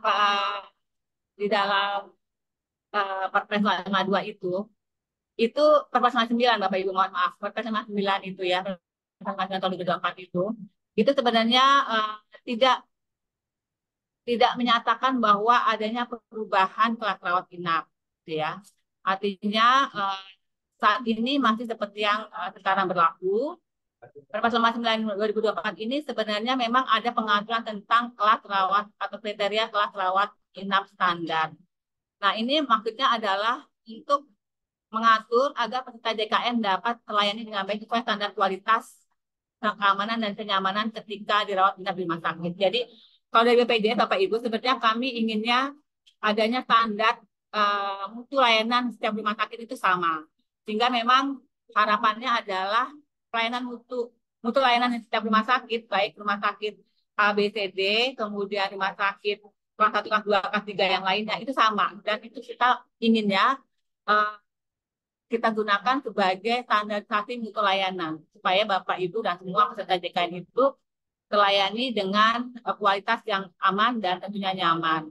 Dan sampai saat ini Bapak Ibu juga nggak perlu khawatir. Tadi saya sampaikan tidak ada dalam pasal tersebut menyatakan bahwa kelas rawat inap akan dijadikan menjadi kelas 1 kelas. Itu tidak ada. Jadi tidak ada perubahan itu Bapak Ibu. Dan dalam persiapannya tentu kita masih membutuhkan regulasi-regulasi turunan yang tentunya ini masih banyak pembahasan di Kementerian Kesehatan dan tentunya dengan Dewan Jaminan Sosial. Gitu. Jadi untuk saat ini Bapak Ibu nggak usah khawatir di Perpres 59 2024 ini sebenarnya kita malah lebih mengedepankan untuk layanan kesehatan di tiap rumah sakit itu sama. Itu saja mungkin Pak Denny. Makasih banyak. Assalamualaikum warahmatullahi wabarakatuh. Waalaikumsalam warahmatullahi wabarakatuh. Terima kasih Bu Dia. Luar biasa nih Bu Dia, sudah gamblang ya dari awal sampai terakhir terkait materinya. Juga menjelaskan bagaimana program KRIS yang barunya ternyata persepsi kita nih agak salah nih Bu karena kita membaca di media-media itu diperkirakan itu ini pukul rata nih Bu. Itu kelas. Ternyata ini tetap ada kelas ya, cuma standarnya saja yang ditentukan gitu ya, standar minimumnya ya Bu ya. Terima kasih Bu Dia. Ini sudah banyak pertanyaan nih Bu. Sementara kalau yang raise hand nanti sambil tolong di approve untuk masuk ke panelis, nanti ada admin yang akan konfirmasi. Ini ada beberapa pertanyaan nih Bu melalui chat room. Tapi teman-teman jangan khawatir kalau misal nanti ada beberapa pertanyaan yang belum terjawab dan ada beberapa teman-teman yang ingin bertanya. Insya Allah nanti ya Bu, kita ada kerjasama dengan BPJS Jakarta Pusat terkait BPJS keliling ya. Insya Allah nanti tanggal 3 3 Juli Juli ya Pak? ya, Ya, kita ya. akan adakan booth. Kalau dirasa masih kurang nanti kita perpanjang sampai tanggal 4 Julinya. Kemudian nanti setiap bulan sampai dengan bulan Desember itu setiap minggu Selasa minggu pertama kita ada BPJS keliling. Jadi teman-teman itu bisa bertanya di sana, bisa update data atau hal apapun lah yang terkait dengan BPJS. Jangan khawatir, nanti BPJS akan datang ke kantor kita untuk memberikan pelayanannya. Terkait ini Bu, ini ada beberapa nih Bu pertanyaan nih Bu. Pertama gini Bu, Ya, mungkin kita bisa baca di chatroom ya. ya, boleh, Eh, boleh. ini Bunga dari Setpres bertanya, saya punya 2 anak yang seharusnya masuk dalam iuran BPJS. Berjalan waktu, saya sempat cek ke anggota anak-anak saya di mobile JKN, kenapa anak pertama saya dalam keterangan tidak ditanggung lagi. Sementara anak kedua tidak ada keterangan. Nah, ini mungkin update datanya ya. Ya, Kemudian kedua, ini dari Setkap nih Bu. Ah, Mas Asta, BPJS kelas 1 tapi giliran di rumah sakit. ah, Intinya ini klasik juga nih Bu. Di sana penuh sehingga ditaruh di kelas 2 kemudian sampai selesai tetap di kelas 2 aja nih sampai pulang. Ini klasik juga nih seperti ini rumah sakit. Kemudian ada lagi nih, eh, selama ini yang saya alami pelayanan sudah baik. Yang saya tanyakan apakah rawat inap kita boleh naik kelas? Nah, ini ya, pertanyaan naik kelas. Ini sebenarnya sudah banyak dilakukan oleh peserta BPJS ya. Satu lagi ya Bu, nanti dijelaskan ini. Ah, Jika terrealisasi BPJS tanpa kelas, nah ini yang Kris maksudnya kali Bu ya. Bagaimana dengan pelayanan yang saya alami, di mana jika mau berobat ke dokter spesialis harus menunggu jadwal kosongnya sampai 1 bulan. Karena selama 1 bulan ke depan sudah full, tapi jika melalui top up, artinya hanya dari BPJS kelas 1 dan tambah biaya lainnya, bisa kapan saja terjadwal. Padahal dokter spesialis yang akan dikunjungi sama orangnya, maksudnya dokternya sama, cuma beda jalur lah intinya. Sementara itu dulu Bu. ya. Tolong Baik. jelaskan. Ya, baik Pak Terima Denny, kasih. terima kasih banyak Pak. Kalau yang pertama mungkin masalah update data ya Pak, mungkin kami harus cek lagi permasalahannya seperti apa, apakah umur 21 tahun atau memang di atas 25 tahun. Nah, itu kita harus cek dulu ya Bapak Ibu ya, terkait dengan kepesertaannya, kenapa di Maba JKN tidak terdaftar lagi atau tidak ditanggung lagi ya. Nanti mungkin bisa disampaikan ketika nanti mau ada BPJS keliling yang kita nanti ke sana ya pakai bus itu ya Pak ya. Silakan nanti ditanyakan, dicek lagi sama kami dan nanti kita bisa pastikan. Kemudian yang terkait eh, yang kedua ini ya, apakah kalian tidak boleh? Oh, naik kelas ya Pak ya. Yang kedua Ya, naik kelas ya Pak. Ya. Ya Bapak Ibu. Jadi intinya kalau peserta JKN itu kalau misalnya kelas satunya penuh, memang kan ditaruh di kelas 2 ya, kelas 2 dulu. Sampai kalau memang kosong di kelas 1 bisa pindah ke kelas 1 lagi. Nah, sebenarnya kami tetap membayarnya sebagai kelas 2 Bapak Ibu. Jadi kami pun akan melihat kesesuaian eh, billing yang ada di sana, kesesuaian rekam medis yang ada di sana. Jadi bukan berdasarkan hak kelasnya. Misalnya Bapak Ibu hak kelas 1, kemudian rumah sakit langsung menagih kelas 1 dan kami langsung mengokekan kelas 1. Itu tidak Bapak Ibu. Tapi kami akan bayar adalah sesuai dengan kenyataan pasien itu dirawat di mana. Jadi Bapak Ibu jangan khawatir karena kami juga banyak pemerintah yang mengawasi kami dan rumah sakit. Jadi kalau itu tidak benar tentu akan ada kompensasi dari rumah sakit untuk mengembalikan. Dan kami sudah benar-benar ketat juga untuk hal tersebut. Jadi jangan khawatir. Tapi memang kondisi penuh itu memang terjadi ya Pak Dini dan teman-teman semua. Rumah sakit sekarang memang cukup penuh, jadi bisa saja terjadi memang dia ditaruhnya di kelas yang lebih rendah. Gitu ya.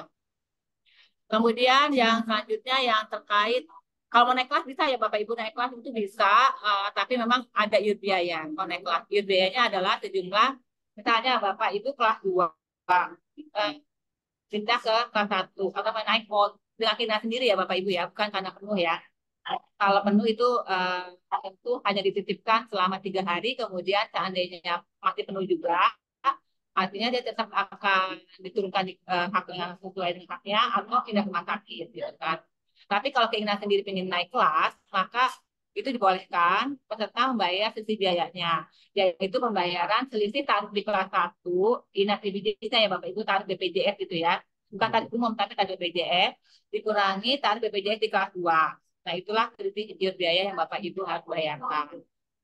Kalau kriteria VIP atau di bukan VIP ya, di atas kelas 1, maka Bapak Ibu membayar maksimal iuran biayanya adalah 75% dari tarif BPJS kelas 1. Karena maksimal kelas 1 ya, kalau kami kan maksimal kelas 1.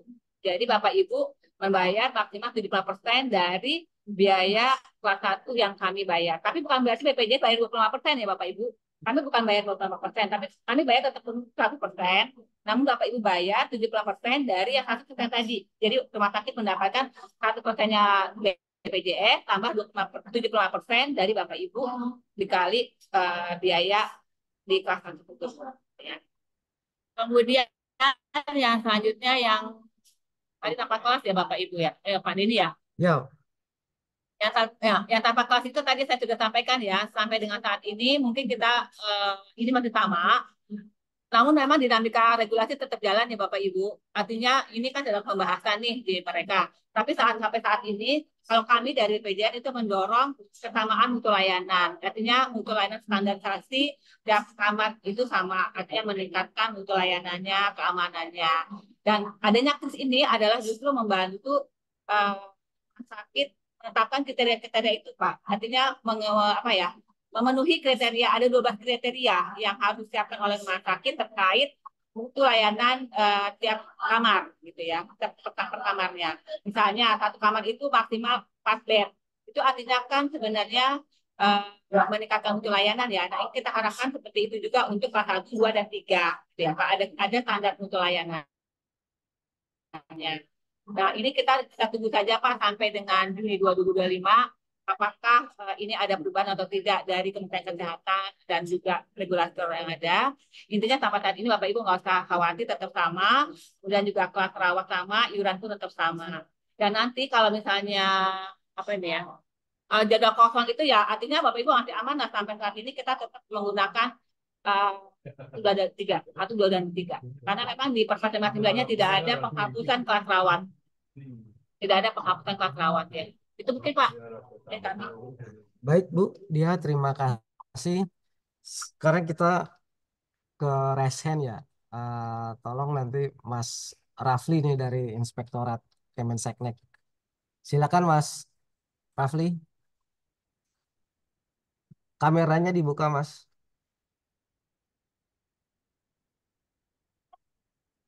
Mas Rafli silakan. Monitor Mas Rafli. Oke. Kita lanjut ke Bali Yance nih, ya, dari Istana Tapak Sirik Bali. Mas Yance, monggo silakan Mas, monitor Mas. Beli Yance apa Mas Yance nih? Monitor Mas Yance, Mas Yance monitor. Ternyata belum siap juga. Kita urut ketiga, Mas Santoso Hadi. Silakan Mas, monitor gak Mas? Yang resen-resen nih. Mas Soto, Mas Soto, Mas Santoso, ya lewat lagi. Mas Soto dari Setcap, monitor Mas, Mas Soto, Mas Soto monitor, Mas Soto, halo, ini gimana yang resen ya? Nah ini ada sahli kita Pak, Bu, staf ahli kita, Pak Rokib, Pak Rokib monitor, Pak Rokib, Pak Rokib monitor, yang resen, Pak Rokib, Ini sambil menunggu monitor, kita terakhir di sini ada Pak Eko ya, Setkap. Pak Eko monitor nggak? Halo, Pak Eko. Wah, ternyata belum semua nih, Bu. Oke, kita lanjut aja pertanyaan dari chat room ya. Ini pertanyaan dari Asta Latifah nih, Bu, dari Sekretariat Presiden. Intinya, eh, saat CPNS 2019, Ya, 2019 benar. ketika sedang pengurusan BPJS untuk para CPNS, saya pernah bertanya, ini nggak tahu ke siapa kan, apakah iuran BPJS bulanan saya bisa include dua anggota tambahan, yaitu dua adik saya, dan dijawab seharusnya bisa Mbak, katanya gitu. Kemudian tahun berlalu, saya berkala tiap tahun mencoba menginput tambahan anggota, yaitu dua adik saya melalui aplikasi Mobile JKN. Sempat berhasil muncul dua nama adik saya, namun tetap belum masuk dalam peserta dengan iuran yang sama dengan BPJS saya. Nah, ini maksudnya gimana nih, Bu? Kemudian tahun ini ketika adik saya hendak berobat mengurus BPJS, ternyata banyak sekali denda yang belum dibayar. Izin menjelaskan, orang tua kami sudah tidak ada. Kartu keluarga saya dan adik-adik saya juga berbeda. Adik-adik saya satu kakak masih pelajar semua. Apakah memang tidak bisa dua adik saya masuk ke dalam peserta BPJS yang sama dengan saya? Saat ini status peserta BPJS saya hanya ada saya dan anak saya yang baru lahir 2023 lalu. Terima kasih. Kemudian dari Nur Afni, Sekretariat Presiden juga, Bu. Apakah diperbolehkan langsung ke rumah sakit besar seperti primer tanpa meminta rujukan dulu ke puskesmas? Sakit apa saja yang ditanggung BPJS Kesehatan? Karena saya belum pernah menggunakan kartu Askes, atau BPJS lah ya. Kemudian satu lagi, dari Satpers juga, saya pernah mengajukan perubahan data, yaitu perubahan golongan untuk perubahan kelas perawatan dari kelas 3 menjadi kelas 2. Tapi dari pihak call center BPJS bilang tidak bisa, harus kantor dalam hal ini, organisasi ya, yang merubah, karena iuran BPJS saya dari kantor yang pembayarannya menggunakan dana APBN. Saya menggunakan BPJS waktu itu didiagnosis pembengkakan jantung pada tahun 2020. Sementara itu aja, Bu Dia. Terima kasih. Baik, Pak. Kami jawab ya dari pertama yang CPNS ya, Pak ya, Bu Asa, pada saat CPNS itu tentang iuran bulanan kepada dua adik ya. Nah, ini Bapak Ibu, kami sampaikan tadi, tapi kami sudah sampaikan ada segmen-segmen serta BPJS ya. Kalau Bu Asa ini masuk ke pekerja penerima upah dari PPN, gitu ya, maksudnya PN pegawai negeri gitu ya Pak. Nah, sementara adik itu yang menjadi tanggungan dari PPU itu adalah suami, istri, kemudian anak maksimal 3. Nah, di luar dari anggota itu, dia tidak masuk dalam include yang include dalam gaji yang dipotong tadi, Pak, yang 5% tadi. 1% dari pemberi kerja dipotong, pekerja dipotong, kemudian 4% dari pemberi kerja. Itu 5% itu adalah pekerja, suami dan atau istri, kemudian anak 3. Sehingga kalau ada adik, itu di luar segmen itu, Pak. Artinya dia mungkin bisa jadi kalau adiknya ini tidak bekerja, berarti adiknya ini harus daftar sebagai pekerja bukan penerima upah yang mandiri. Yang bayar iurannya adalah rupiahnya per orang per nilai nominal. Misalnya kelas 1 150.000, kelas 2 100.000, kelas 3 35.000, 7.000 tambah oleh pemerintah. Nah, artinya ini nggak bisa langsung ikut masuk ke dalam tagihannya PNS, Pak. Nggak bisa masuk ke dalam satker.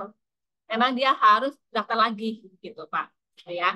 Jadi dia daftar lagi, boleh tadi mau daftarnya boleh ke Maba JKN, boleh ke Pandawa, boleh nanti besok juga kalau ada BPJS keliling boleh ke situ, atau boleh ke care center. Banyak anak-anak yang tadi saya sampaikan. Itu ya mungkin jawabannya. Artinya tidak bisa masuk ke dalam include iuran yang ada di CPNS tersebut. Gitu. Dia harus daftar sendiri. Ya. Kecuali adiknya ini pekerja juga Pak, pekerja di perusahaan mana misalnya ya, dia daftar melalui HRD-nya. Gitu. Kemudian nanti akan ditambahkan oleh Mas Reza ya, Pak Denny dan Bapak Ibu semua ini, Pak Mas Reza ini adalah di bagian kepesertaan mungkin akan lebih detail. Saya jawab dulu yang secara umumnya ya, Bapak Ibu. Kemudian yang selanjutnya adalah yang terkait dengan adik mau berobat menggunakan BPJS. Ternyata banyak denda yang belum terbayar. Nah, jadi gini Bapak Ibu, artinya kalau kena denda ini artinya pernah menunggak Bapak Ibu. Karena kalau tidak menunggak, dia tidak akan terbentuk denda ketika rawat inap. Sebenarnya di kami itu tidak ada denda iuran. Yang ada adalah denda layanan. Denda layanan itu kalau kita melunasi tunggakan atau ya tadi ya kita punya tunggakan nih selama 2 bulan nggak bayar iuran. Ternyata kita sakit nih sekarang. Lalu kita bayar nih yang kemarin 2 bulan bayar ya, bayar 2 bulan atau sebulan berjalan kita bayar. Selama kita 45 hari ke depan, kalau kita nggak rawat inap, kita nggak akan keluar denda layanan tadi, Pak. Nggak akan keluar denda. Tapi ketika 45 hari ke depan ini setelah itu kita sakit rawat inap, maka muncullah denda layanan. Besarnya adalah 5% dari biaya pelayanan tersebut. Dinas Bidisnya ya, artinya dan bayar BPJS-nya. Itu Pak kali bulan menunggak. Nah, kayaknya sebenarnya ini punya tunggakan kemarinnya, sehingga ada kena denda. Ya. Kemudian selanjutnya boleh nggak langsung ke rumah sakit Premier ya tanpa rujukan. Tadi saya sudah sampaikan ya Bapak Ibu, jadi memang itu BPJS itulah pendidikan berjenjang. Kecuali emergensi. Kalau emergensi tiba-tiba gawat, silahkan masuk aja ke UGD. Kalau misalnya kata dokternya, oh iya ini kasusnya emergensi, gawat darurat, dan membahayakan nyawa, itu langsung bisa dijaminkan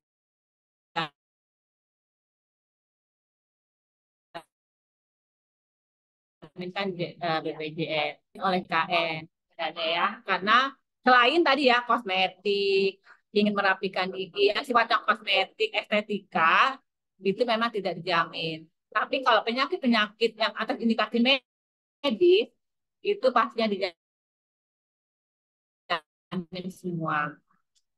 Jadi ini tentang data-data deh kayaknya. Kira saja bisa sambung bahan data. Apakah suara saya terdengar? Silakan Mas Reza. Sudah terdengar suaranya ya? Silakan. Di sini saya ingin menjawab dari Ibu Yulianti ya. Ibu Yulianti Roum Setpres. Di sini saya pernah mengajukan perubahan data yaitu perubahan golongan.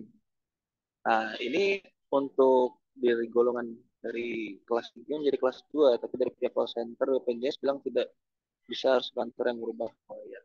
Jadi di sini kan Ibu Yulianti kan terdaftar sebagai pekerja ya, sebagai PPU atau pekerja karya upah, dan ini harus didaftarkan oleh pemberi kerjanya, atau bisa dibuka sebagai Ibu Yulianti ini jika terdaftar sebagai PNS itu bisa mendaftarkan sendiri melalui Pandawa.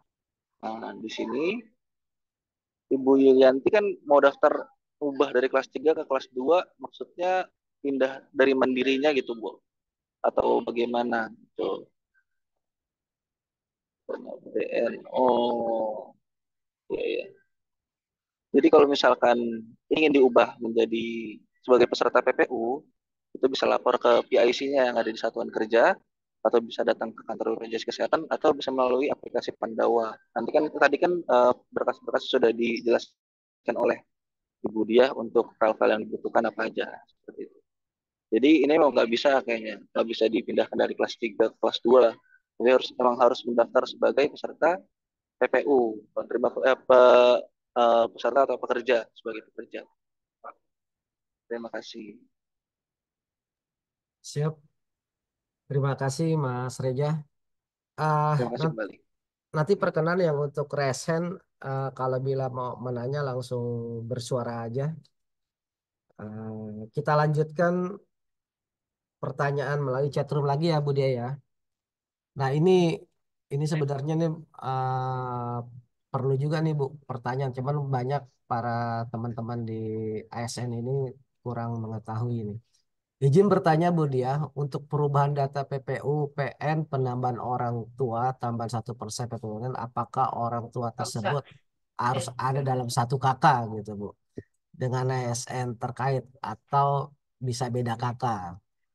Itu yang pertama lagi. Yang kedua, jika suami istri PNS, ini dari Bu Krestika ya, untuk BPJS Kesehatan suami bisa ikut istri atau sebaliknya atau masing-masing. Harus memiliki kartu nomor BPJS Kesehatan sendiri. Jika bisa ikut ke salah satu suami istri seperti Askes sebelumnya, bagaimana melakukan perubahan data jika masing-masing sudah memiliki BPJS Kesehatan? Satu lagi dari Yudi Chandra, Bu. Kartu BPJS hilang. Apakah masih dapat bisa berobat dengan fasilitas yang diberikan oleh BPJS? Jika tidak, apakah ada persyaratan khusus? Mohon informasinya. Sekali lagi ya, Bu. Dari Zulkarnain, bagaimana cara merubah pelayanan kesehatan rujukan dari puskesmas misalnya ke klinik kimia farma? Artinya apakah ini klinik Kimia Farma dengan puskesmas ini satu setara atau seperti apa nih? Kok bisa dari puskesmas ke klinik Kimia Farma nih? Atau dia harus pindah vaskes gitu, Bu? Sementara itu dulu, Bu. Terima kasih, Bu. Baik, Pak. Nah, tadi berapa?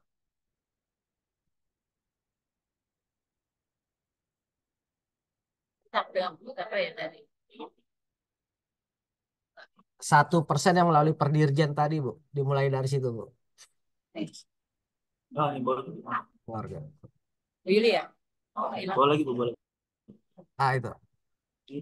Ah, Yang data ya. PUPM. Oh ya, Ya, Bu. PPPN ya, penambahan ya. Oh ya, ya Pak Dini dan Bu Neta. Jadi intinya Bapak Ibu semua untuk penambahan orang tua tambahan 1% tadi itu tidak perlu satu kakak ya Pak dengan Bapak Ibu semua.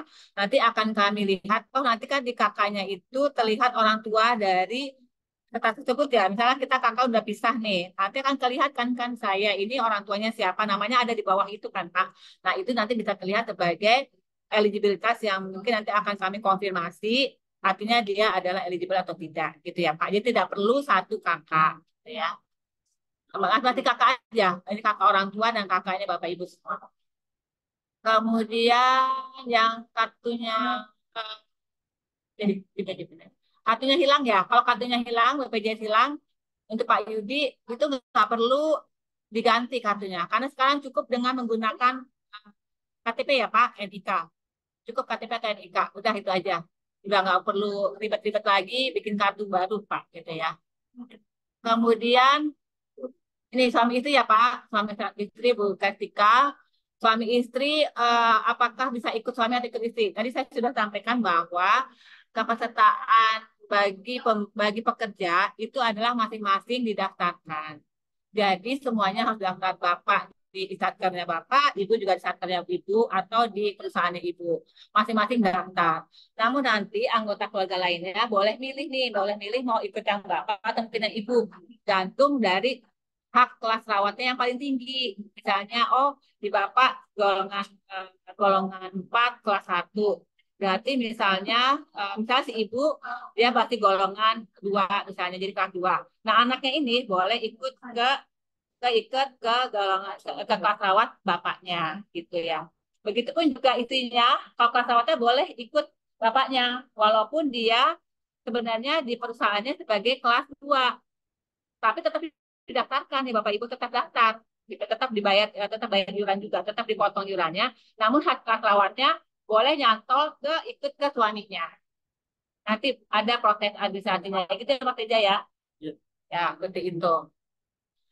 Kemudian bagaimana cara merubah pelayanan kata rujukan ya dari puskesmas ke klinik misalnya gitu ya. Itu Bapak Ibu silahkan merubah vaskes bukan bukan vaskes rujukan namanya ya. Kalau kita pindah itu adalah yang vaskes primer. Ya, dari puskesmas mau pindah puskesmas ke klinik utama, klinik pertama, misalnya ke klinik Bima Farma, tapi yang klinik pertama ya, bukan klinik utama ya, maksudnya klinik kayak dokter keluarga gitu ya. Itu cara merubahnya menggunakan aplikasi Mobile JKN. Bapak Ibu bisa rubah di situ, atau ke Pandawa juga bisa. Pakai WA ke 08118165 Bapak Ibu bisa sampaikan saya mau pindah vaskes dari puskesmas A ke klinik WA Farma Depok gitu misalnya. Itu bisa langsung.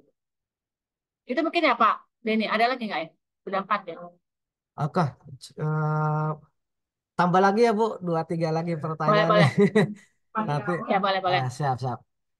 Eh, ini Bu, ini ada dari sebenarnya ini sudah dari Bu Nita ini sudah ditanya ya. Kemudian dari Bu Dian, mohon penjelasan tentang aplikasi mobil JKN. Kadang-kadang nggak bisa digunakan nih Bu. Karena setelah layanan selesai, antrian di fase selanjutan, pasien tidak bisa update, insert, atau daftar untuk antrian berikutnya. Jadi dia jawabnya pakai Ah, jajan. ah. Kemudian Ya. berapa lama setelah BPJS online, BPJS bisa aktif atau digunakan untuk berobat? Antrian 1 kali 1 kali. Kemudian dari Bu Rasti, apakah BPJS yang ditanggung pemerintah kota atau Pemda dengan adanya program KRIS nantinya akan otomatis mengikuti juga atau bagaimana ya? Nah, ini tadi sudah dijelaskan juga nih sama Bu Dia nih. Kemudian dari Bu Eva, daftar BPJS bisa melalui aplikasi mobil JKN secara mandiri tidak? Contoh seperti buka rekening bank. Nah, ini sebenarnya sudah bisa juga ya, Bu ya. Sudah dapat dilakukan melalui mobil banking. Contohnya dengan daftar di mobil banking lah kayak seperti itu. Ini dari Nur Afni, Dewan Pertimbangan Presiden nih Bu, Sekretariat Dewan Pertimbangan Presiden. Izin bertanya, kalau tidak salah katanya tidak ada penghapusan kamar kelas rawat inap. Nah ini yang hanya standarnya saja yang disamakan. Kalau begitu, apakah memungkinkan peserta dari Kementerian Sekretariat Negara dilakukan perubahan kelas rawat inap yang lebih tinggi? Jika bisa berapa persen potongan atau iuran yang akan dikenakan bagi pegawai atau dipotong langsung dari gaji? Nah ini mungkin maksudnya naik kelas tadi nih Bu. Apakah bisa dengan iuran BPJS tetapi maksudnya mungkin gitu ya Bu. Nanti dia mau perawatannya yang di up lah gitu loh Bu. Lebih tinggi. Ya, Ya, lebih tinggi ya. yang lebih tinggi. Apakah bisa dengan potong gaji atau apa gitu? Nah ini mekanismenya gimana? Ah, kemudian dari Indira dari Sekretariat Kabinet. Kenapa untuk orang obesitas yang ingin melakukan penurunan berat badan tidak bisa ditanggung BPJS? Karena alasan merupakan bagian dari kosmetik atau yang tadi itu Bu, estetika gitu. Apakah betul seperti itu? Padahal obesitas adalah awal dari penyakit metabolik seperti diabetes, hipertensi, jantung, stroke.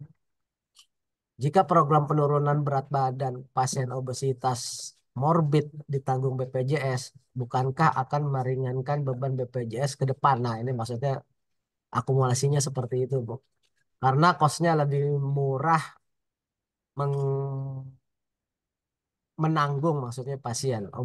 Obesitas konsul ke dokter dibanding nanti pasien obesitas harus masuk ICU karena jantung atau harus suntik insulin seumur hidup.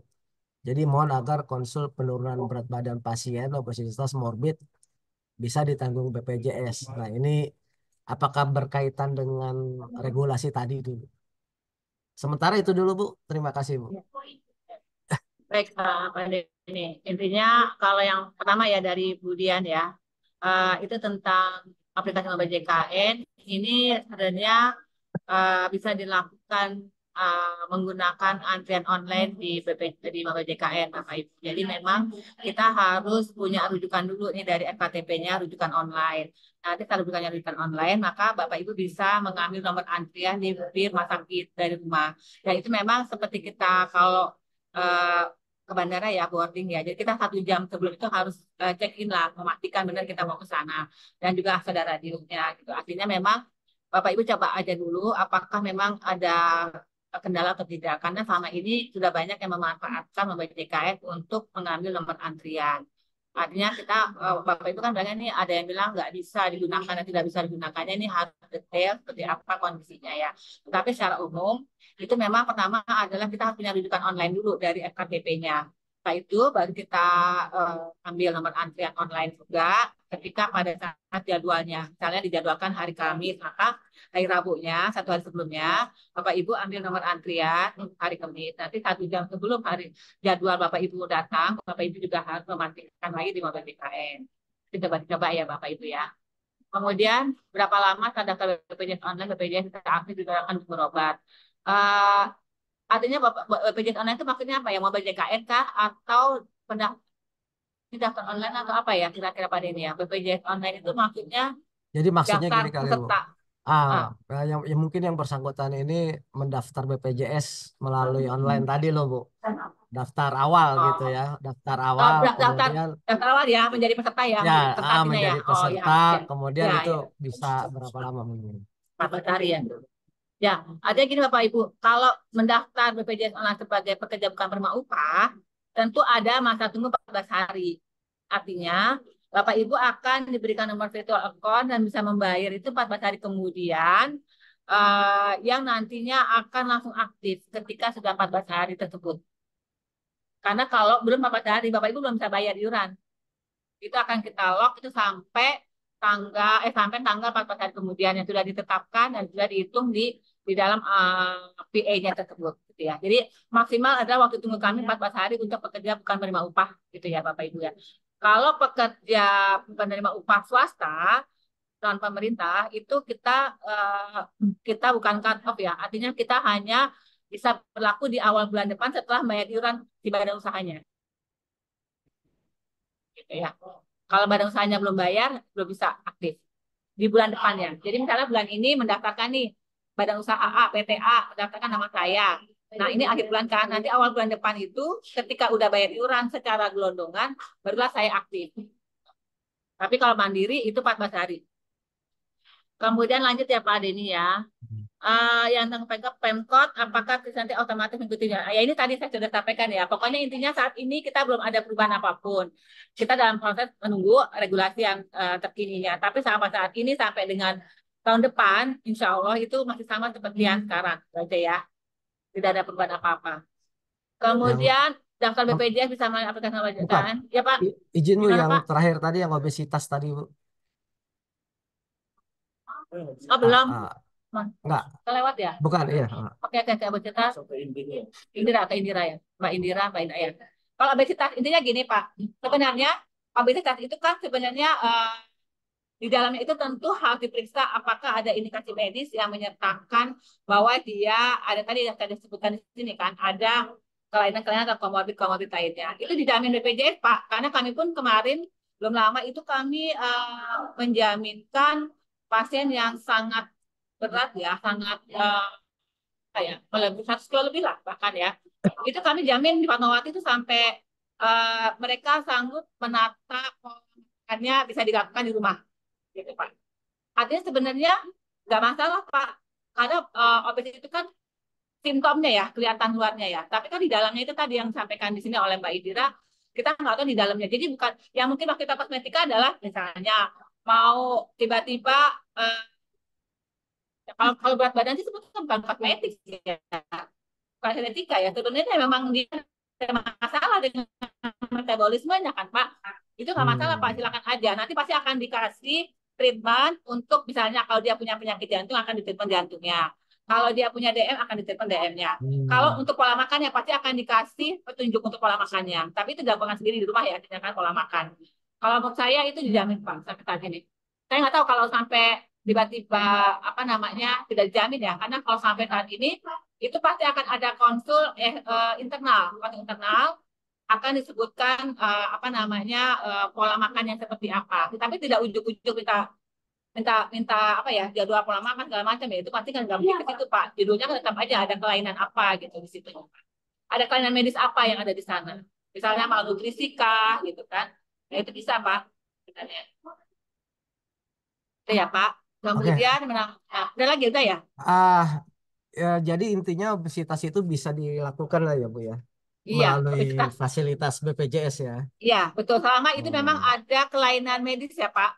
Kelainan medis itu maksudnya Hmm. tadi, dia ada malmetabolisme kah di dalamnya, kemudian juga udah ada mulai menyangkut ke diabetesnya, ke jantungnya, gitu.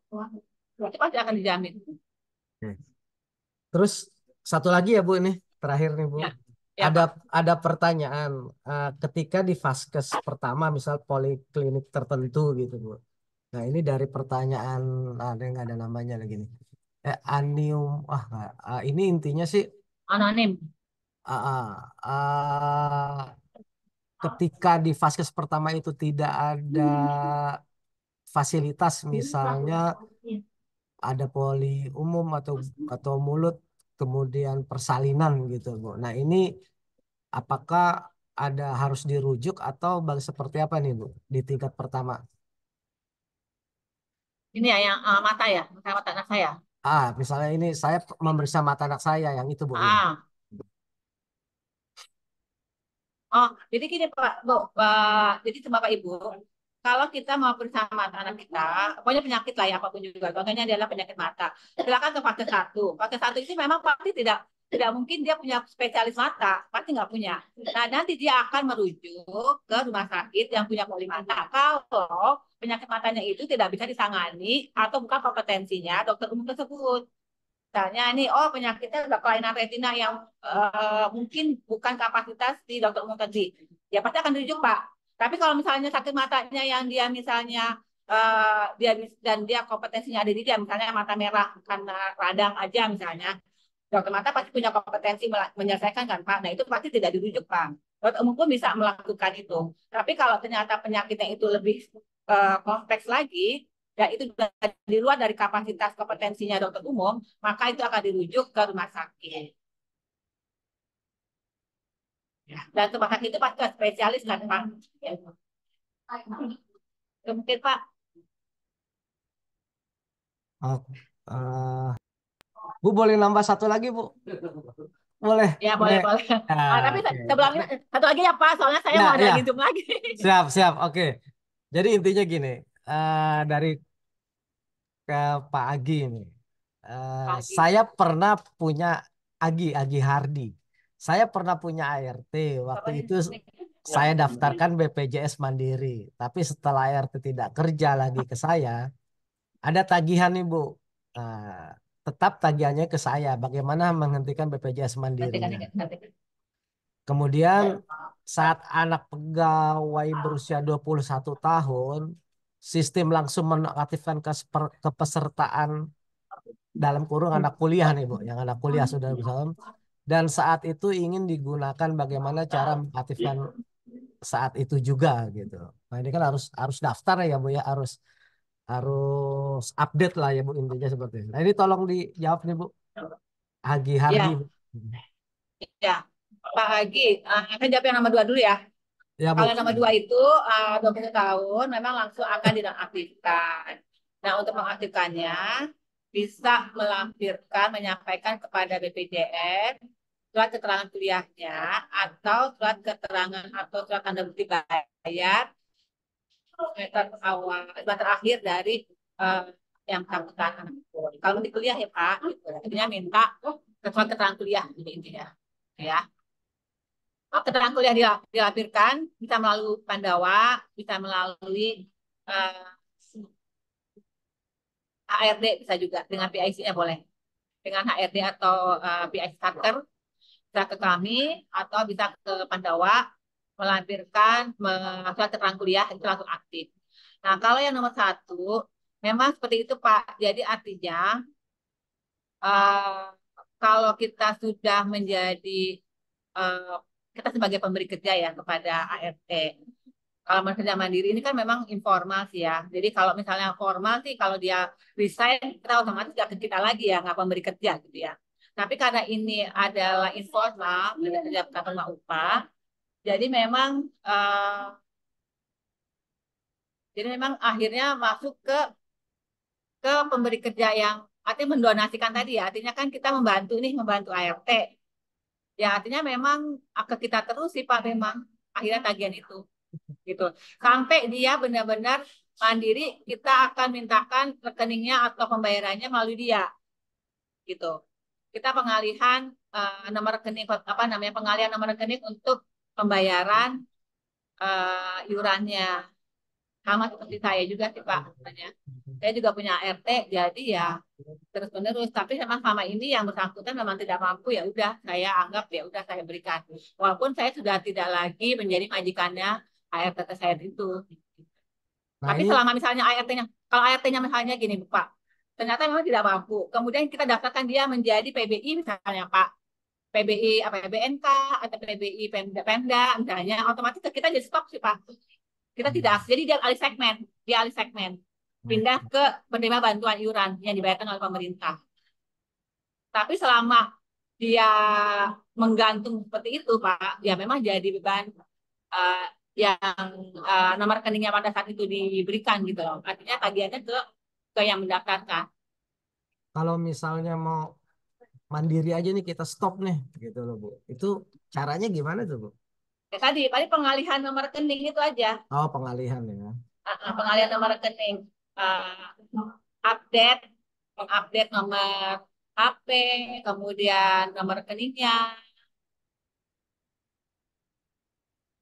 Siap. Karena memang itu akan terus menjadi tanggungan si pemberi kerja yang awal karena mandiri kita ke mandiri ya kayak saya tadi saya bilang saya juga punya ART pada saat dahulu kemudian sekarang dia udah nggak bekerja karena saya mendaftarkan jadi ke saya terus tapi saat ini yang bersangkutan sudah masuk ke PBI ternyata ada saya stop dirinya di saya udah nggak ditagih lagi karena sudah menjadi tanggungan pemerintah karena yang terkena memang masih ya, anggapnya belum mampu ya untuk mandiri sendiri dia belum mampu jadi ya diberikan oleh pemerintah di daerahnya dia saya tahu saya pas saya buka JKS ternyata dia udah pindah ke segmen PD Pemda yang diberikan oleh pemerintah daerah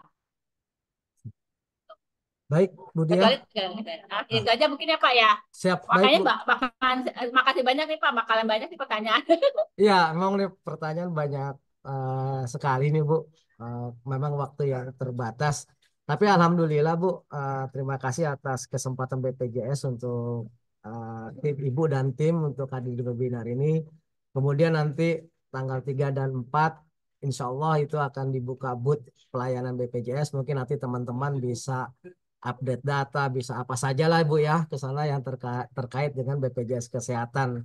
Mau Siap, konsultasi juga boleh ya Bu ya, nanti teman-teman siap, di siap. sana ya. Ya, Nah, jadi gitu para peserta webinar Bapak Ibu nanti rencana tanggal 3 dan 4 kita ada pelayanan booth di Kementerian Sekretariat Negara. Kemudian setiap bulannya terjadwal sampai bulan Desember 2024 itu Selasa minggu pertama. Ah, Demikian seperti itu Bu. Atas nama pimpinan kami mengucapkan terima kasih Bu atas kesempatan dan kesediaannya untuk menjadi narasumber Ibu dan tim di sini. Mudah-mudahan apa yang Ibu sampaikan dari awal dan sampai dengan sesi tanya jawab tadi ya sedikit bisa mencerahkan ah, Bapak Ibu yang ada di Kementerian Sekretariat Negara. Namun apabila nanti belum pas atau belum puas atau belum sepenuhnya menerima utuh, insya Allah nanti ketika ada mobil JKN ya Bu ya, ada mobil keliling nanti teman-teman bisa konsultasi atau bisa apapun. Demikian Ibu, kami sampaikan. Terima kasih. Assalamualaikum warahmatullahi wabarakatuh. Salam sehat salam. semua Bu. Dan kami sampaikan kepada teman-teman peserta webinar, ini acara webinar ini bersertifikat elektronik. Silakan nanti Bapak Ibu mengisi daftar hadirnya. Untuk mengisi daftar hadirnya, nanti akan mendapatkan sertifikat elektronik dari Kemenseknek sebagai penambahan angka kredit lah. Untuk penambahan 20 JP di lingkungan kami, Bu. Demikian, Bu. Terima kasih. Assalamualaikum Terima kasih warahmatullahi banyak. wabarakatuh. Waalaikumsalam. Terima kasih banyak Bapak Ibu Pak Denny dan semuanya. Ya, Izin pamit Bapak Ibu. terima kasih. BPJS Kesehatan terus berinovasi untuk meningkatkan pelayanan kepada peserta melalui kemudahan akses kanal layanan.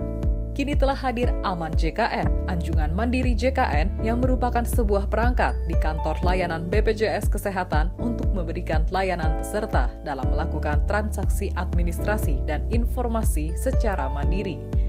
Peserta bisa langsung datang ke kantor cabang BPJS Kesehatan terdekat untuk akses layanan Aman JKN. Aman JKN memiliki banyak fungsi, mulai dari status peserta, pengecekan status peserta,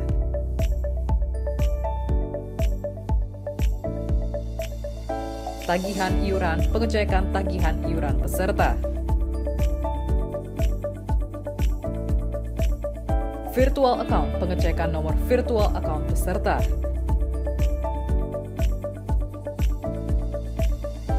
Info JKN, informasi tentang kanal layanan administrasi peserta. Cari lokasi, pencarian lokasi, kantor cabang, dan fasilitas kesehatan. Perubahan data fasilitas kesehatan, dan perubahan kelas rawat. Salah satu fungsi Aman JKN yaitu perubahan data fasilitas kesehatan. Maka pilih menu perubahan data, selanjutnya perubahan Vaskes. Peserta menginput NIK atau nomor kartu pada Aman JKN dan pilih fasilitas kesehatan. Sesuaikan dengan kebutuhan peserta. Selanjutnya akan muncul kode OTP di handphone peserta untuk verifikasi.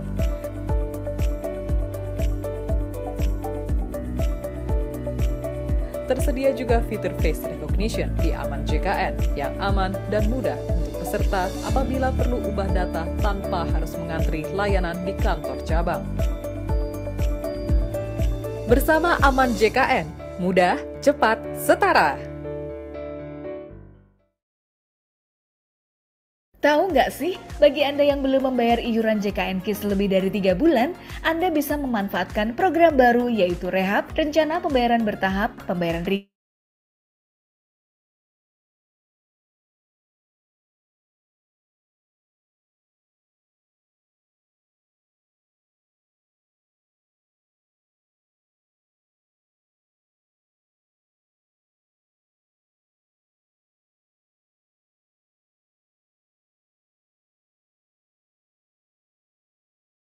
BPJS Kesehatan kembali melakukan inovasi simplifikasi layanan melalui sentralisasi layanan peserta sebagai salah satu bentuk transformasi mutu layanan untuk meningkatkan kepuasan peserta.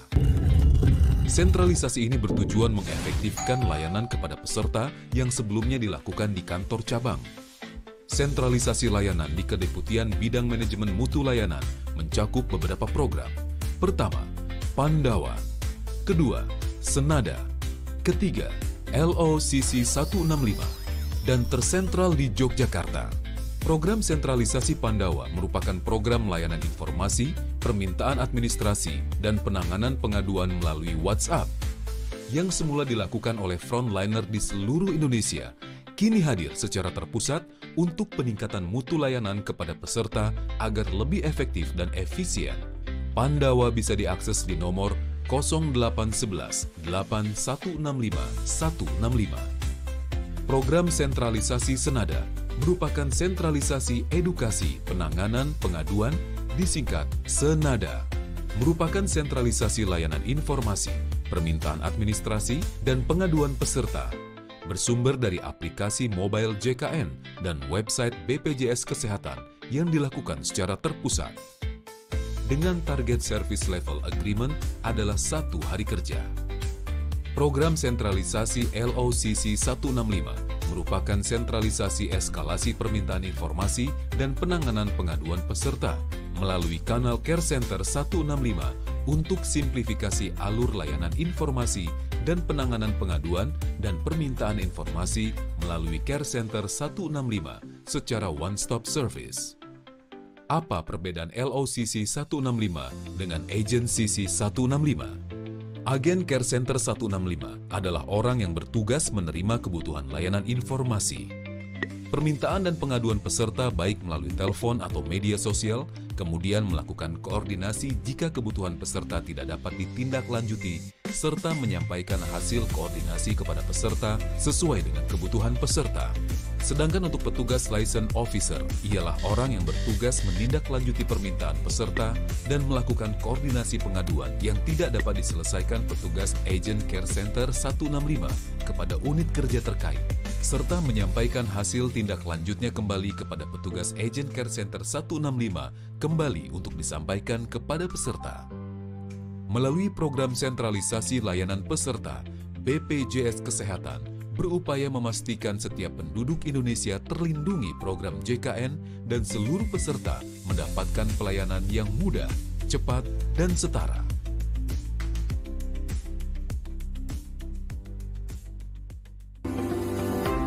Selain logo baru, Mobile JKN kini juga hadir dengan tampilan dan pengalaman baru.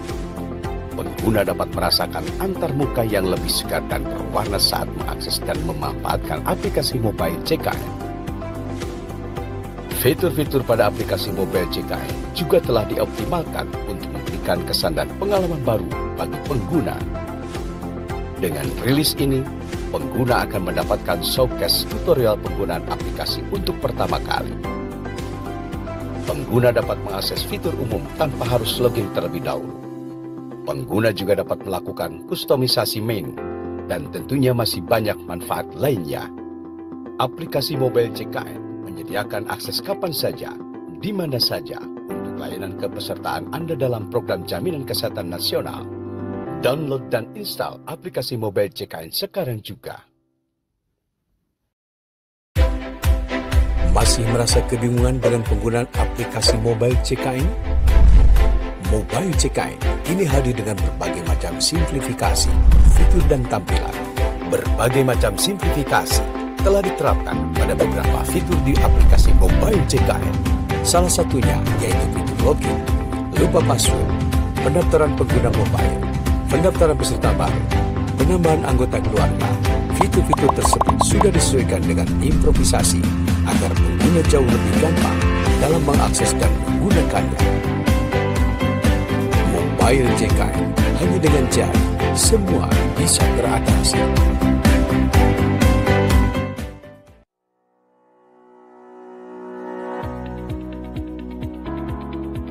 Tahukah Anda kalau melalui Mobile JKN, peserta JKN Case dapat melakukan perubahan data? Saat ini, untuk melakukan perubahan data di Mobile JKN, terdapat metode verifikasi menggunakan OTP melalui SMS atau email agar perubahan tersebut berhasil dilakukan. Tapi, bagaimana kalau tidak ada pulsa? Tentunya proses perubahan data akan terhambat. Untuk mempermudah peserta dalam melakukan perubahan data, maka kami persembahkan verifikasi menggunakan PIN sebagai pengganti verifikasi OTP. Diharapkan dengan adanya perubahan metode verifikasi ini akan memudahkan peserta dan mempercepat proses perubahan data. Ubah data kian mudah, yuk download Mobile JKN sekarang juga.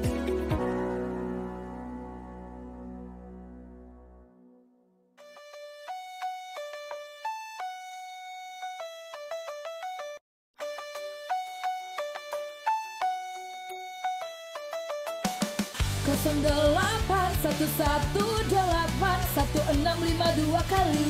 Tanya informasi atau urus administrasi, pengaduan bisa di sini. Layanan BPJS Kesehatan kini sudah semakin terdepan. Dengan WhatsApp nomor Pandawa kamu bisa dapat layanan semua.